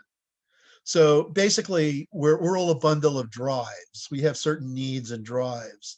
And if you have a set of habits due to pre-established behavior patterns, like let's say you go to lunch at McDonald's every other day. So you're feeling a little hungry and you're walking down the street and you get a stimulus. Something stimulates your drive. You smell the McDonald's smell of grease and hamburger, and you get even hungrier, and your habit is to have a McDonald's hamburger for lunch. So you go in there, you behave by going in there, and then you have a nice hamburger or McRib sandwich with the drink, and you reinforce the habit. There are different kinds of reinforcement. Positive reinforcement or rewards is where, what you experience if you have a nice hamburger. Negative reinforcement is a little different. It's not relevant to McDonald's. Let's say you're in a prison and they normally abuse you every day in the prison, and the warden wants you to play on the basketball team. And he says to you, I'll tell you what, if you play on the basketball team, I won't make you clean the toilets every day, or, whatever. So in other words, he takes away a negative thing if you do something. So that's negative reinforcement, or avoidance learning.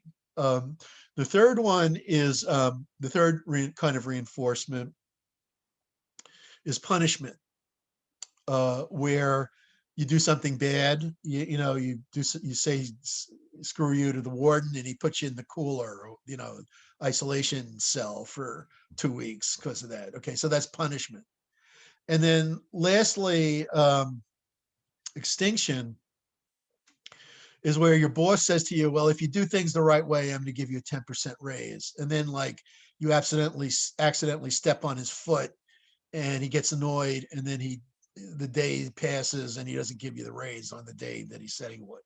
Okay, so in other words, you withhold a positive because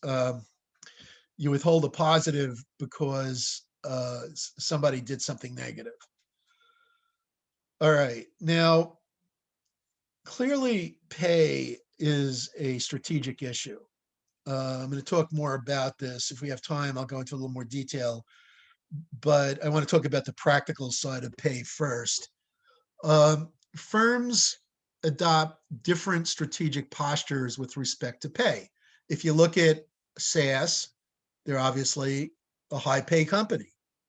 High pay companies can't be the low cost company in most cases, unless the pay is incredibly aligned with productivity rates, which sometimes occurs under scientific management. But the reason companies adopt a high pay strategy is not that they expect large numbers of units of output per hour, but that they expect these high paid employees to innovate, to come up with ideas, to come up with new approaches. Like the guy that,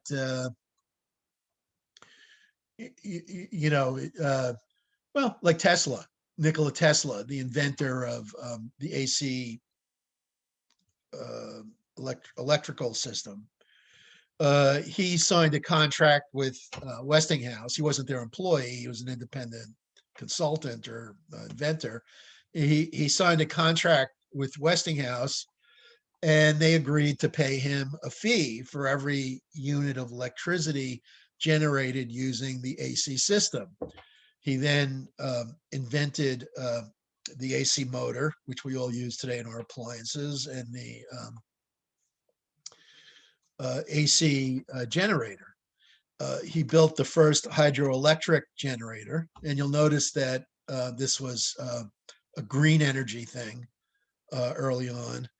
And he put it under Niagara Falls. They built a series of hydroelectric generators under Niagara Falls, and the result was the massive generation of electricity by Westinghouse, which, because AC electricity can travel long distances, DC cannot, was able to light up New York City. Edison had been trying for years. Edison had laid wire down on the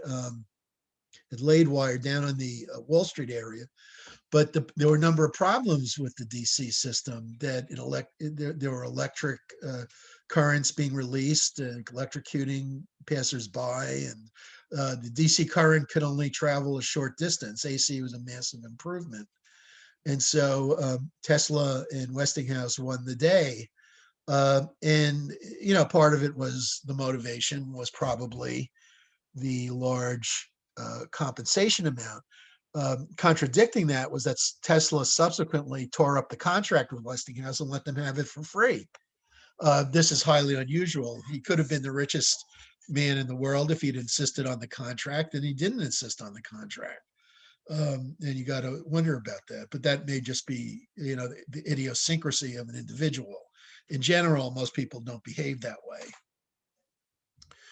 All right, now moving into, let me just get back and restate this, that pay is strategic, that if you want Tesla, you got to pay for Tesla. All right, you're not going to get Tesla if you pay for a college professor. All right, so basically, you got to pay the way that's appropriate. If you're a cost firm, you got to pay low. Walmart can't pay a lot. They want to be the low cost store. So they got to pay little. a place like Nordstrom's or Saks Fifth Avenue, they have like the hoity-toity customer. They have the customer that expects the supreme service, and they pay the salespeople more, and their margins, their profit margins can support the higher pay. So, you know, I a couple of times bought rings for my late wife, who's God bless her soul, and we would go into Tiffany's a couple of times, and very expensive. I had to save up, and you know, the salesman was very, very knowledgeable and incredibly gracious.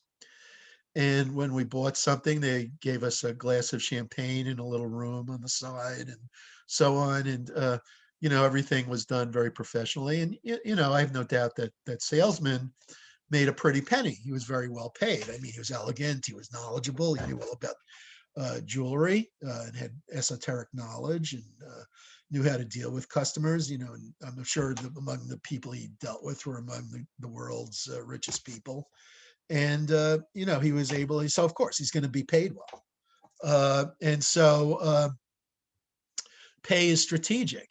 You can't pay a salesperson in a chain jewelry store, like say if you're buying a piece of jewelry at Walmart, you can't pay that person this what you pay the Tiffany's person.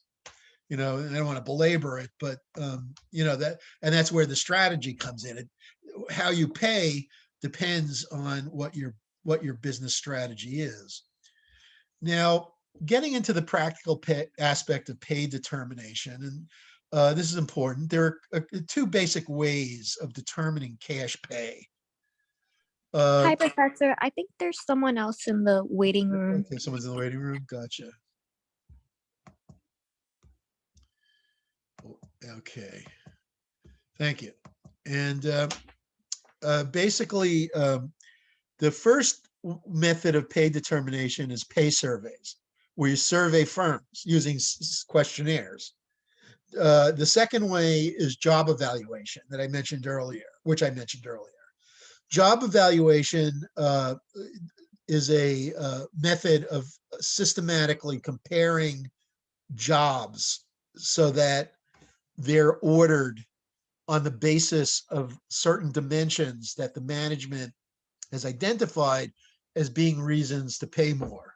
Such dimensions will include things like the knowledge needed to do the job, the managerial skill needed to do the job, the number of employees that report to the individual, the size of the budget that the person oversees. You could look at, for instance, what is the impact of the job on sales volume.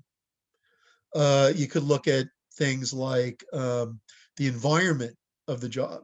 Is the job being done in a difficult situation, in a difficult way? For example, there are people who build the iron grids that frame skyscrapers and then pour the concrete on these iron grids or glass or whatever they use. Now, the people who go up like 1,000 feet in the air and walk along the steel girders are taking a risk. Now, so many of them have a gifted sense of balance, something I eminently lack.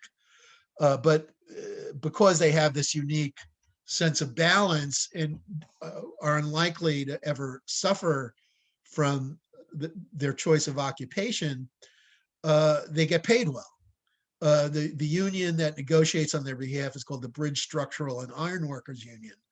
And, you know, there are a number of famous pictures of these guys, and they do get paid well. And the same would be true of people who work underground, say, blowing, you know, they're building the tunnel from right where I live to New York City so that the reservoirs the water from the reservoirs can flow safely down to the city. The current tunnels were built well over 100 years ago.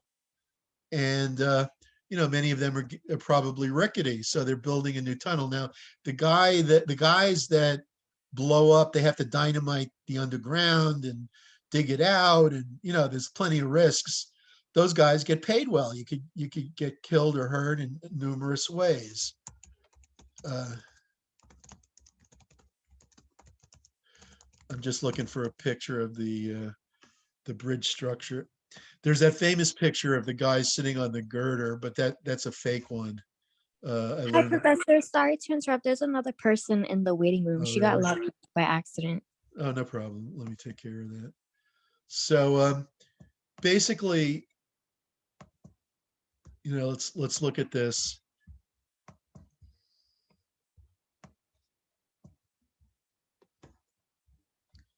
Here. All right.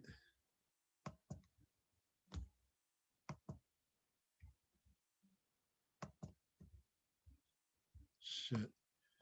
I set it up and then I suddenly lost it.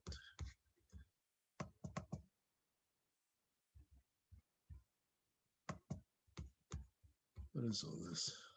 I don't use this computer too often. That's why I'm getting confused. I can't find my.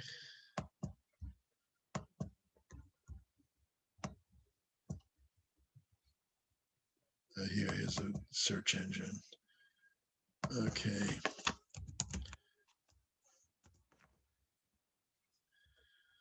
All right, so here's like your typical guy doing this. Let me put it on screen share.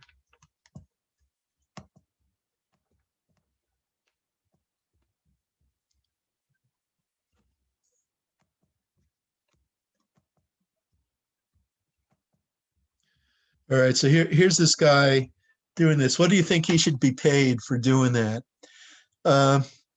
I would say more than I make, that's for sure, because there's no way I could be motivated to do that, even if you paid me $1 million. So I don't really know, but clearly that sort of work is going to be rewarded handsomely. And that's one of the factors that goes into, one of the dimensions that goes into managing pay.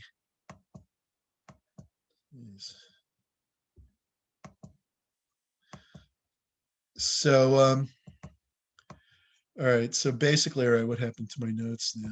So basically, the idea of job evaluation is that you set up dimensions, whether it's how risky the work is or how creative. The guys in Mad Men, the advertising guys in Mad Men, get paid well, but the dimension that they're awarded on is creativity and imagination and art ability and writing ability and clarity and things like that. The guy atop the building is also paid well, and the thing that he's paid for is his sense of balance, his craftsmanship, and ability to work under such difficult and dangerous circumstances. And so they're both paid well, but for entirely different reasons that have little in common with each other. That's nothing new. So that's why you need markets, because markets reward the preconceptions of a planner are never going to be sufficient to attract people to all the jobs correctly. An example of that was back in the 60s and 70s. The people who ran these compensation plans, including job evaluation, saw computer programmers as clericals. They saw that the work they did as clerical work. And so they attempted to pay them on a clerical scale. But the thing is, the ability to do that kind of work, and then it was much more difficult than it is now. It was based on machine language or assembly language. The skills needed to do that kind of work were rare, and those people would easily get snatched away. And so after about 10 years of extremely high turnover, they started to recategorize the programmers, and that then got reinforced in the ensuing decade. By the 80s, they were paid much more, but it got reinforced in the 90s with the Y2K problem, because a lot of the systems hadn't programmed the change in century in, and it required, it enhanced the demand for programmer. And so their pay escalated even more. So basically, it's virtually impossible to plan these things, and it requires markets to adjust. If there were no markets, and the people planning the compensation would say, how dare you second guess me? I represent the party. The ideology says that they should be paid like clerks. And so there would always be a perennial shortage of computer programmers. So that's why these things have to be done in tandem with market forces. So basically, starting with pay surveys can be done by the firm through a consulting firm using secondary sources like government data. Often the key jobs are selected for a surveying. And a key job would be a few jobs in the company that do most of the work. So like Pareto's law, there's something called Pareto's law. Pareto's law is a widely applied principle that I recommend you familiarize yourself and remember. Pareto's law is that 20% of inputs are responsible for 80% of outputs. If you're a salesperson, 20% of customers will be responsible for 80% of sales volume. I don't know that for a fact, but in many cases, that's going to be true. If you run Foxwoods Casino in Connecticut, I saw this statistic in the newspaper once, 13% of the gamblers are responsible for 90+% of the profits. All right. So you look in the same principle at key jobs. Key jobs, the 20% of jobs that are responsible for 80% of the employment. In a bank, it might be bank tellers. In a stock brokerage company, it might be stockbrokers. In a law firm, it might be lawyers and paralegals, and so on. So you look at the key jobs. It's very important to define the jobs. Now, why do you look at the key jobs? Let me make that clear. I didn't quite explain that. You look at the key jobs because the non-key jobs can be extrapolated. Like if you're a lawyer in a law firm, there are lots of lawyers, so the firm wants a market rate for them. It wants to be sure that they're handled correctly. But what if you are an HR manager or a computer department head?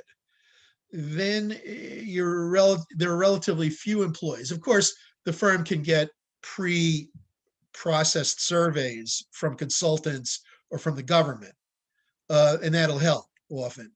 But what they'll also do, because they don't always want the market. Like if you're, let's say you're a top law firm. There's like there's a famous law firm, Davis and Polk. You're Davis and Polk. You got like your clients are all the Fortune 500 companies and the investment banks and all that kind of thing. And you're dealing with the upper crust all the time. You don't want to hire just any legal assistant. All right. The legal assistant you hire is going to have to be dealing with these people too at times. So you want to get legal assistants who can present themselves to the type of clientele you have. So what you're going to do is you're going to try to key all the jobs off the key jobs. So in other words, you're going to extrapolate, and it's often not the market that you care about. Of course, you need to worry about the market for all jobs, because if you pay below the market, then you're going to lose people a lot. But if you know the market, and the market is X, and that your legal partners make 50x, and you want to get, you say, well, we won't have to pay 50x to the paralegals, but we want some who are like better. We want ones who are more responsive, a little more talented than the average. So we're going to pay them 1.4x or 1.5x or something like that. So they'll use the job evaluation to extrapolate from the key jobs to the other jobs. All right, that's the idea. So basically, you focus on the key jobs, and you want to define the jobs. Very, very important that you have a thumbnail sketch. The best, a thumbnail sketch of the job on each job description. I talked about that already when we did job descriptions. You're basically going to be surveying computer programmers, but is this person a systems programmer? Is it somebody who works on a fairly easy to learn art program? What exactly type of programmer is this? Somebody who programs in one of the SaaS products doesn't have to have the same level of skill as the programmer who programs the SaaS products. They're both called programmers. All right. But the guy that uses the SaaS product is basically getting the easy way that the SaaS people have created to let them use it. So they're not paid. If all they do is program, then they're not going to get paid as much as the SaaS people do. It's a different line of work. So basically, you have to define the job. That's very important. What type of job? I think I mentioned if you're a secretary, are you the secretary to the CEO? Do you work in a typing pool, or are you the secretary to the general counsel and the lawyers? If you're a legal secretary, you're going to be paid more than the typing pool. If you're the secretary to the CEO, you're going to be paid a lot, and it's going to be, you're going to be expected to be probably supervising other secretaries. At J&J, she had I forget, I think several dozen other people working for her. She had been with the CEO her whole career. She had spent like 30 years working with him. This is like very rare, irreplaceable knowledge, and it's going to be well compensated. She knows about the office politics. She knows about the clientele. There are people visiting Johnson & Johnson who are heads of countries, who are, ambassadors, God knows who they have to deal with. And so basically you need someone with that kind of expertise. So basically you have to define jobs. Now, pay surveys will focus on what's called external equity. It's comparing pay levels with other companies. In contrast, job evaluation is concerned with internal equity, the comparison of pay levels within the company. So, if you are doing a really hard job, if you're that guy crawling up the side of the Empire State Building, like that picture, and there's someone else in his company who works on the ground, he better be paid more than the guy that works on the ground. The guy that works on the ground is paid more. He's going to be pretty unhappy.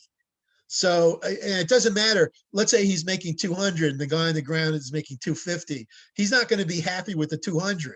The amount, the objective amount is never the issue. It's always like, Joe is getting more than that son of a bitch. He never does anything. And and that's what creates all the problems. So basically, you got to order the jobs. Now, a lot of the time, these kinds of equity issues are going to be difficult to resolve because of merit pay. And that's evidence of what Deming says, that merit pay doesn't really work that well. But a preliminary step that all companies take to make sure that inequities are not too extreme is to use job evaluation, so that you order the jobs from the most difficult to the easiest. And the most difficult should be paid the most, and the easiest should be paid the least. And that serves as a statistical control. It's not going to, you can have two guys with identical jobs one is a dynamo who produces huge amounts of output, and one is a loser who produces very little output. And so you need to account for that in the pay system. And that's why there are things like merit pay. But there've got to be limits. So if the person is underperforming to too big a degree, they should be removed or somehow, either retrained, put in a different job, or so on, or fired. But if for everyone who's within like the normal range of productivity level, there are certain job characteristics which make that job be paid a certain way relative to other jobs. And I said already things like how many people you supervise, the size of the budget you oversee, the job knowledge, the difficulty, the interpersonal skills required to do the job, the context, the environment in which the job is done, and so on. So basically, what job evaluation attempts to do is order the jobs so that they're paid with some degree of equity. In the ranking system, the jobs are simply rank ordered. So that won't work for a big company. That won't work for a company with more than 100 employees. It'll work for a company with less than 50 employees, or certainly less than 10 employees. You can do ranking. But if there's any number of employees, it's very, very difficult to know the details of each job. You have to you have to obtain that information. So maybe you can do job analysis and rank the job analyses. But if you're already doing the job analysis, then you can take that one step further and apply it to some factors. So basically the ranking, you can use as an intuitive method for small organizations. In the classification method, you break the jobs down into 5 to 15 class levels. You define each class level. Like the federal government uses this, like GS 10, GS 11, GS 12. Each one is associated with a certain level of education and skill, years of experience, and you associate a pay range with each classification level. You assign jobs to the classification level using the job description. So basically, you look at the job descriptions, which were done by the job analysis. You assign the job to the appropriate classification level, and you assign a range of pay to that classification level. Under the factor method, which is used in relatively few firms because it's not that different from the point method, and basically the point method is more accurate. Jobs are evaluated against the key or benchmark jobs. You set up a factor comparison scale instead of a point scale. A factor comparison scale means that you identify several key factors. For example, if you look at the Equal Pay Act, the Equal Pay Act says that there are 4 factors why jobs can be paid differently: skill, effort, responsibility, and working conditions. If so, you sort of have a, let me use the screen. You have kind of a grid, and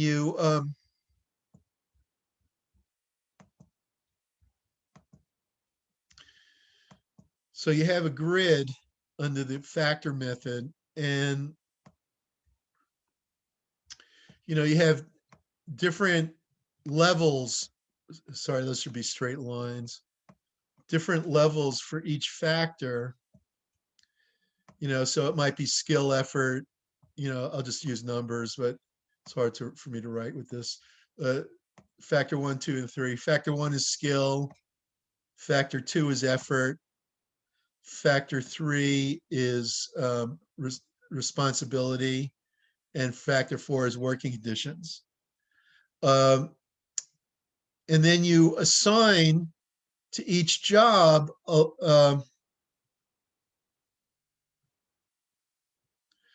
a different level for each factor. and then you sum up, you assign numbers to the levels, and then you sum up, and you can weight the different factors, and then you sum up the factor scores for each job. And so you can compare the jobs. Like if one job has a 0 for skill and one job has a 10, the first job gets 0 for skill, the other job gets 10 for skill. If the first job has 10 for responsibility and the second one has 20 for responsibility, then it becomes 10 to 30 and so on. So you compare the jobs based on how heavily weighted the factors are, right? And that's not that far from the point factor method. A lot of books don't even talk about it. The fourth one is the point method, which is the most commonly used method, especially in large corporations. You define several compensable factors, the dimensions that are viewed as of strategic importance. In an ad agency, the compensable factors might include creativity. In a bank, they might include accounting skill. Each work environment is going to be different. You look at the dimensions that are viewed as most critical, and then you break the factors down into subfactors. You assign levels to each subfactor, and then you assign points to each subfactor level. So you've got broad factors broken down into subfactors, and then each subfactor has a level, and you have points associated with each level. You then decide for each job the different level that the job is at for each subfactor, and you total up the points. The most commonly used method of job evaluation is the Hay point factor method. Hay Associates is a consulting firm based in Philadelphia that uses 3 generic factors that a lot of big companies think are important in assessing pay: accountability, know-how, and problem solving. Each of the 3 factors is broken down into subfactors, and each subfactor is associated with different levels, and each level is appointed a number of points. The subfactor levels are then compared to the employees' job descriptions, and points are attributed to each job. The result is that each job gets a number of points. So you can do like a scatter plot of every job. All right, so you do like this job evaluation for all the jobs. You survey the key jobs to make sure that the whole system is grounded in the market. And you know that, and we'll talk about this in a minute, you know that you want to be at a certain place in the market. That's a big part of pay strategy. A firm like Merck Pharmaceuticals is one of the oldest and most respected drug companies, pharmaceutical companies. They specialize in inventing drugs.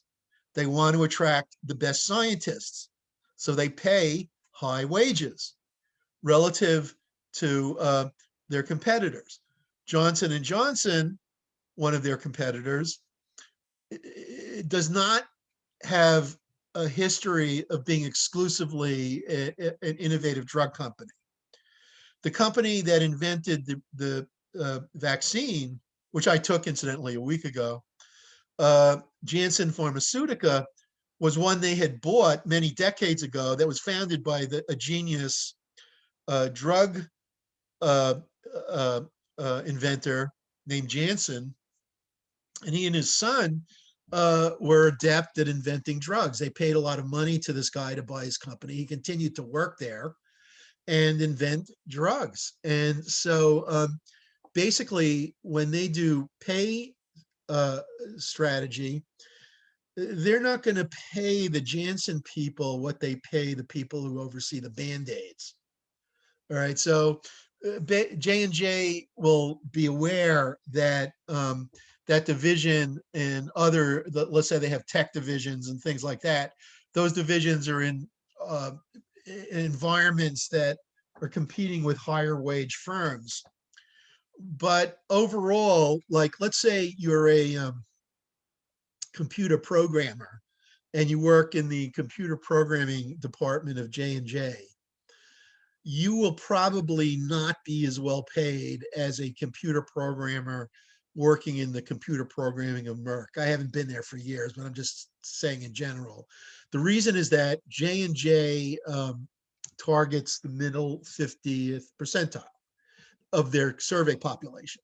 Their survey population is the large corporations in the survey, which include IBM and other big companies, Pfizer and so on. They also probably include Merck. They also probably include things like local, like big banks and stuff like that. Merck, I don't know if they use the same survey population or not. They might, but it might, even if it's different, it might not be that different. But they target not the 50th percentile, but the 97th percentile for their employees. So they want to pay everybody in the top 97%. Now, they used to own another company called Medco, which is now called Express Scripts. They spun it off. I forget who owns it now, who owns it at this point, but Express Scripts is different from Merck. They sell drugs, but they only sell drugs whose patents are expired. And so they don't innovate drugs. They simply sell generic drugs. And so it's evident that such employees in such a culture don't need to be paid in the 97th percentile. So that company might pay even in the 30th percentile or the 20th. So basically, different companies have different strategies. If your whole game plan is to charge less money for your products, you want to pay less money to your employees so that you can pass the savings on to the consumer. That's what Walmart did. However, if you're SaaS and you're in the game of inventing new software for specialized users and specialized market segments, then you're going to want to have much, much higher pay that's designed to not only attract and retain, but motivate brilliant employees who are inventing programs that elite corporations use to compete in the marketing and financial spheres. All right, so basically pay strategy is going to be dependent on the business strategy. Now, what the companies do is after they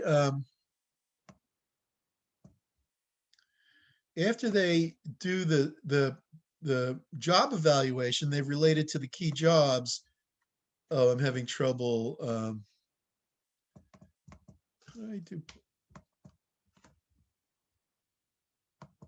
here, maybe this thing. Let me try this. All right. No, it doesn't work.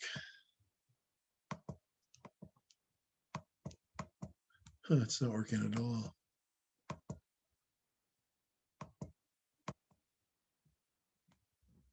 What's going on? All right, here, I'm making little dots. So basically, let's say you've got a bunch of employees, and this is the number of points from the job evaluation. Let's say they use the Hay method, or it could be a method the company devises by itself. Oh, this is the pay, and this is the number of points.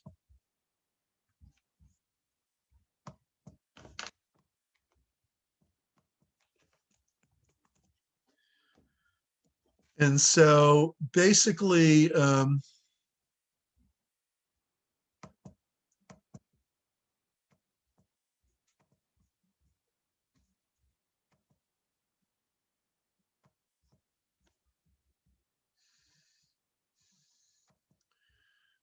My drawing points it doesn't seem to be working out too well.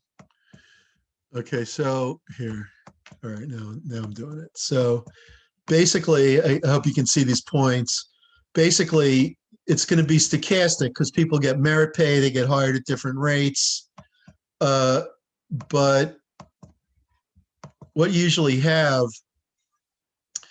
is a curve that looks a little like this. The top at the top levels of pay, which we'll talk about next time, the executive pay goes up at a very quick rate. The CEO makes far more than the second vice presidents. There's something called pay lotteries that might explain that. For middle managers, let's say here, the pay goes up at a much faster rate than it does for the rank and file. But what you would expect to see is people scattered around these, except at the top level where there's relatively few. So people would be scattered around this is called the pay policy line. So to analyze it, what you can do is, first of all, you can take the natural log. This shape is parabolic.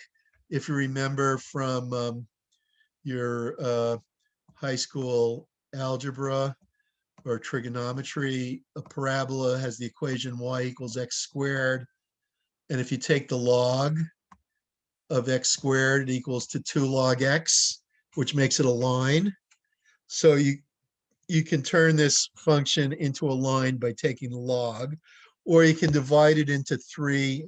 Whoops, I accidentally touched the screen and did that. You can divide it into 3 segments and treat these are approximations of different lines, and treat them as approximations of different lines. And then you, sorry, I put pay here. I should correct that. I meant to say points, not pay, on this lower.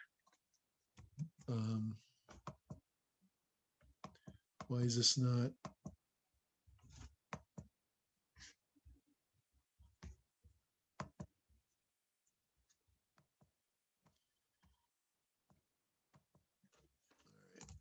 Points. Okay, so what companies will do is they'll assign pay grades to different ranges of points. So this would be like level 1, level 2, level 3, level 4, level 5, and then the highest one is level 6. In the past, they used to have, like, say, 15 levels. A lot of companies have applied what's called broadbanding to reduce the number of levels to just 2 or 3. But basically what this does is it says that pay between this number of points and this number of points, between this number of points and that number of points, pay between these numbers of points should be in a certain pay range. And the pay range will overlap with the increasing pay grades. The midpoint, I'm not doing this right, the midpoint of the ranges should be the pay policy lines, the pay policy line, this line. So in other words, they set up pay grades where people are scattered around where the pay policy line is for their level, and the mean should be at that level. If there are people who are paid way above, who are paid way up on the top here, then those are called red circle jobs, and the firm wants to restrict the pay in the future. If they're paid down here, then they're gold circled, and the firm will raise the pay until the person gets closer to the pay policy line. All right, so basically the idea is that the firm sets up a pay policy line, does a scatter plot and a regression around the line, and then it tries to control deviations from the line. And as I already said, broadbanding is where you reduce the number of salary grades and ranges, creating a smaller number of grades and very broad pay ranges.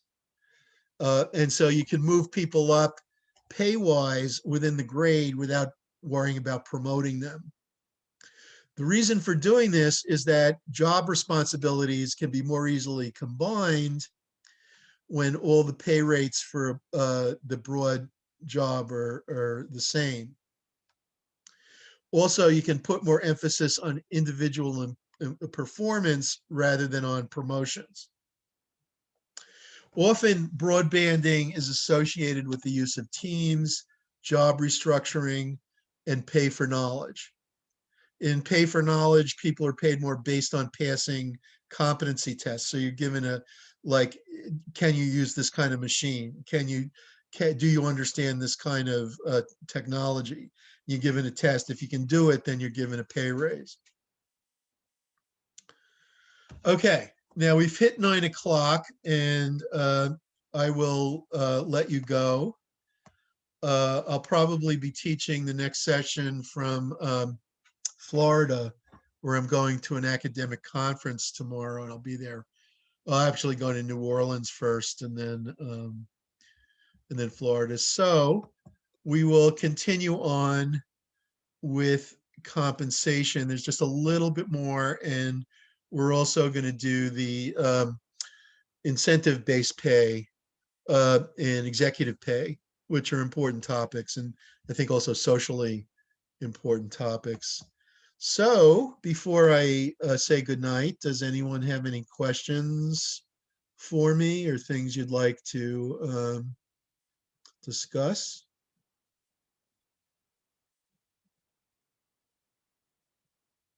Anybody?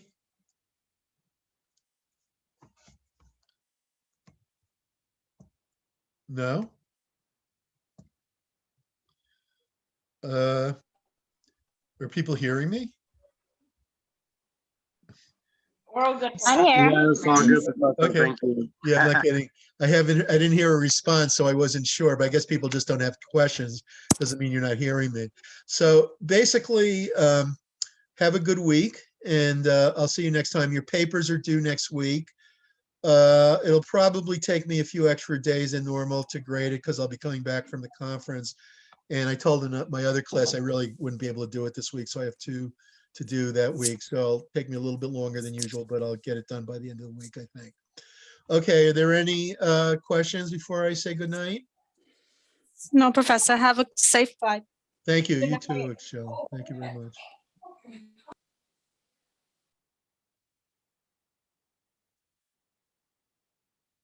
Thank you, Professor. Have a good one.